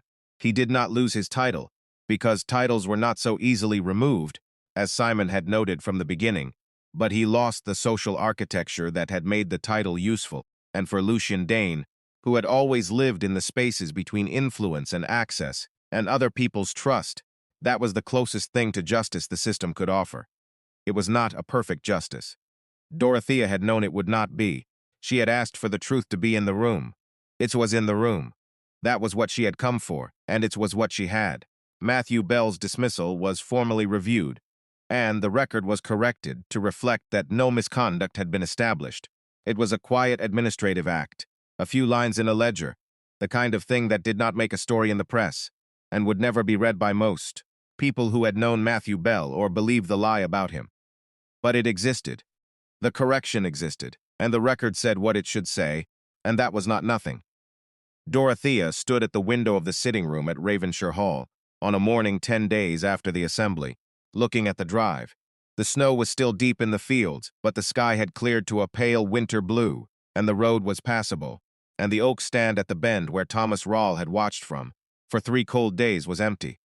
She had a cup of tea and a letter from Agnes, who had gone home but who wrote with the frequency and precision of someone who had found a correspondence worth maintaining. Agnes was already in contact with a solicitor in London who had an interest in peerage fraud cases and who wanted to speak with her about whether the Harwick accounts pointed to similar arrangements elsewhere. Dorothea had written back that she would be glad to help. The door opened. Helen came in with her own tea and sat in the armchair by the fire and said nothing for a moment, which was one of the things Dorothea had come to appreciate about Helen. She did not fill silences she had not been invited to fill. Peregrine is looking for you, Helen said after a moment. I know, Dorothea said. She did not move from the window. Helen looked at her. Are you all right? Dorothea considered this honestly. She was tired in a way that came from a very long effort, finally concluding, the particular tiredness, that is the body's receipt for having carried something heavy, and being allowed to set it down. She was not frightened. She was not running. She was standing at a window in a house that had opened its door to her in a snowstorm, and had not, in the end, asked her to leave. Yes, she said. I am all right. Good, said Helen. She drank her tea. Peregrine found her in the library. 20 minutes later, which was where she had gone, because she had always felt studious near books, and the library at Ravenshire Hall had become, over the past 10 days, as familiar to her as any room she had known. He came in and closed the door and crossed to where she stood and stopped, close enough that the distance between them was no longer a formal thing. They had not had a formal conversation since the assembly. There had been too many practical ones: the inquiry, the documents, Simon's visits, Agnes's letters, the business of a household managing the aftermath of something significant. Every conversation had had a purpose, and the purpose had been external. This one was not. He said, "I asked you to wait until after the assembly." "You did," she said. "The assembly was 10 days ago." "It was." He looked at her. She looked back. The fire was behind her, and the winter light was at the window, and outside the snow lay over the fields in long, unbroken quiet. "Dorothea Bellamy," he said. He said her name the way he had said it in the library the night of the storm, as a complete sentence, except that this time he did not stop there. "I would like you to stay. Not as a guest, not under protection. As my wife, if you will have me, when you are ready, in whatever time that requires." She was quiet for a moment. She thought about her father's letter, 4 pages of careful truth written in fear, and the truth surviving because he had written it down. She thought about the gate in the snow and a lantern, and a horse that stopped without being told to stop. She thought about a man who did not move when he was asked to move, and who came downstairs at midnight without complaint, and who had said, in a plain corridor, that a correct action did not require him to be comfortable with it. She thought, this is what it looks like when a person chooses correctly. "I will have you," she said. He crossed the remaining distance and took her hand, and she looked up at him. And the library was very quiet around them, and the snow outside was still, and the fire burned, and nothing threatened, and no one was at the gate, and no one was on the road. She was not running, she was home. Outside, the snow lay white and deep and silent over the fields of Ravenshire Hall. Same snow that had nearly killed her, and had, in the end, saved her, because it had slowed her steps long enough for a lantern to find her, and a gate to open, and a man to decide, in the cold and the dark and the storm, that the right thing to do was not always the safe one. The secret that had threatened to destroy them both had become the truth that finally set them free. The formal inquiry was opened the following week. Simon managed it with the careful thoroughness that was his best quality, and Agnes supplied her inventory and her testimony with a precision that left no gap for doubt, and Marian Fleet sat in a plain chair in a plain room and told a plain story from a plain housebook and was entirely unshakable. Fowler was found in Somerset inside 10 days. He was an old man and a frightened one, and when Simon and a second solicitor sat across a table from him and showed him the Harwick registration and explained that the inquiry was proceeding with or without his cooperation, he cooperated. He had not understood, he said, exactly what he had been asked to facilitate. He had registered the name at Lucian's request and allowed his own name to be used on the agreement that it was a legitimate trading arrangement. He had not known what the arrangement was for. Simon did not find this entirely convincing. Sir Paul found it sufficient for his purposes, which was to say, it was sufficient to confirm the fraud, without requiring a full criminal prosecution, the complexity of which would have taken years and cost more than Matthew Bell's reputation and Dorothea's safety required. What Lucian required was a separate matter. He lost the Hadsley connection within a fortnight, because Lady Hadsley was a woman who did not forgive the embarrassment of being associated with a man publicly shown to have defrauded his own family. He lost 2 parliamentary associations for the same reason. He did not lose his title, because titles were not so easily removed, as Simon had noted from the beginning, but he lost the social architecture that had made the title useful, and for Lucian Dane, who had always lived in the spaces between influence and access and other people's trust, that was the closest thing to justice the system could offer. It was not a perfect justice. Dorothea had known it would not be. She had asked for the truth to be in the room. It was in the room. That was what she had come for, and it was what she had. Matthew Bell's dismissal was formally reviewed, and the record was corrected to reflect that no misconduct had been established. It was a quiet administrative act, a few lines in a ledger, the kind of thing that did not make a story in the press and would never be read by most people who had known Matthew Bell or believed the lie about him. But it existed. The correction existed, and the record said what it should say, and that was not nothing. Dorothea stood at the window of the sitting room at Ravenshire Hall, on a morning 10 days after the assembly, looking at the drive. The snow was still deep in the fields, but the sky had cleared to a pale winter blue, and the road was passable. and the oak stand at the bend where Thomas Rawle had watched from for 3 cold days was empty. She had a cup of tea and a letter from Agnes, who had gone home, but who wrote with the frequency and precision of someone who had found a correspondence worth maintaining. Agnes was already in contact with a solicitor in London, who had an interest in peerage fraud cases, and who wanted to speak with her about whether the Harwick accounts pointed to similar arrangements elsewhere. Dorothea had written back that she would be glad to help. The door opened. Helen came in with her own tea and sat in the armchair by the fire and said nothing for a moment, which was one of the things Dorothea had come to appreciate about Helen. She did not fill silences she had not been invited to fill. "Peregrine is looking for you," Helen said after a moment.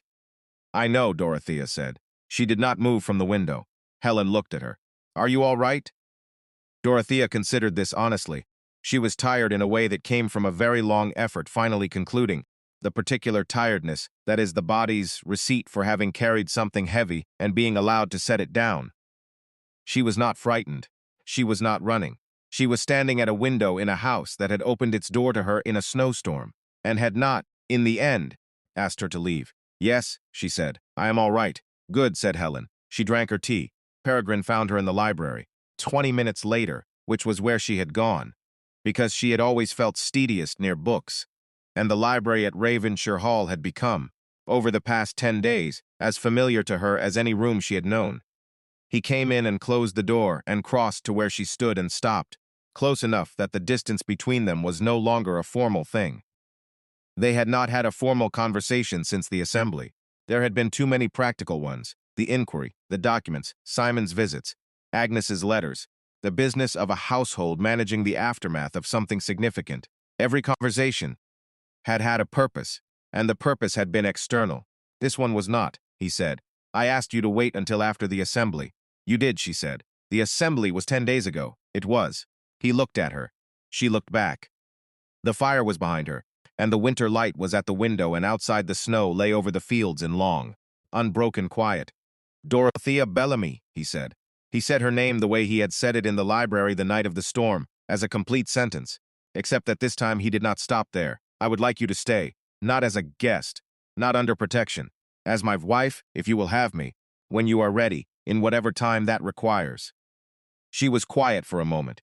She thought about her father's letter, 4 pages of careful truth written in fear, and the truth surviving because he had written it down. She thought about the gate in the snow, and the lantern, and a horse that stopped without being told to stop. She thought about a man who did not move when he was asked to move, and who came downstairs at midnight without complaint, and who had said, in a plain corridor, that a correct action did not require him to be comfortable with it. She thought, this is what it looks like when a person chooses correctly. "I will have you," she said. He crossed the remaining distance and took her hand, and she looked up at him, and the library was very quiet around them, and the snow outside was still, and the fire burned, and nothing threatened, and no one was at the gate, and no one was on the road. She was not running. She was home. Outside, the snow lay white and deep and silent over the fields of Ravenshire Hall, the same snow that had nearly killed her and had in the end saved her, because it had slowed her steps long enough for a lantern to find her, and a gate to open, and a man to decide, in the cold and the dark and the storm, that the right thing to do was not always the safe one. The secret that had threatened to destroy them both had become the truth that finally set them free.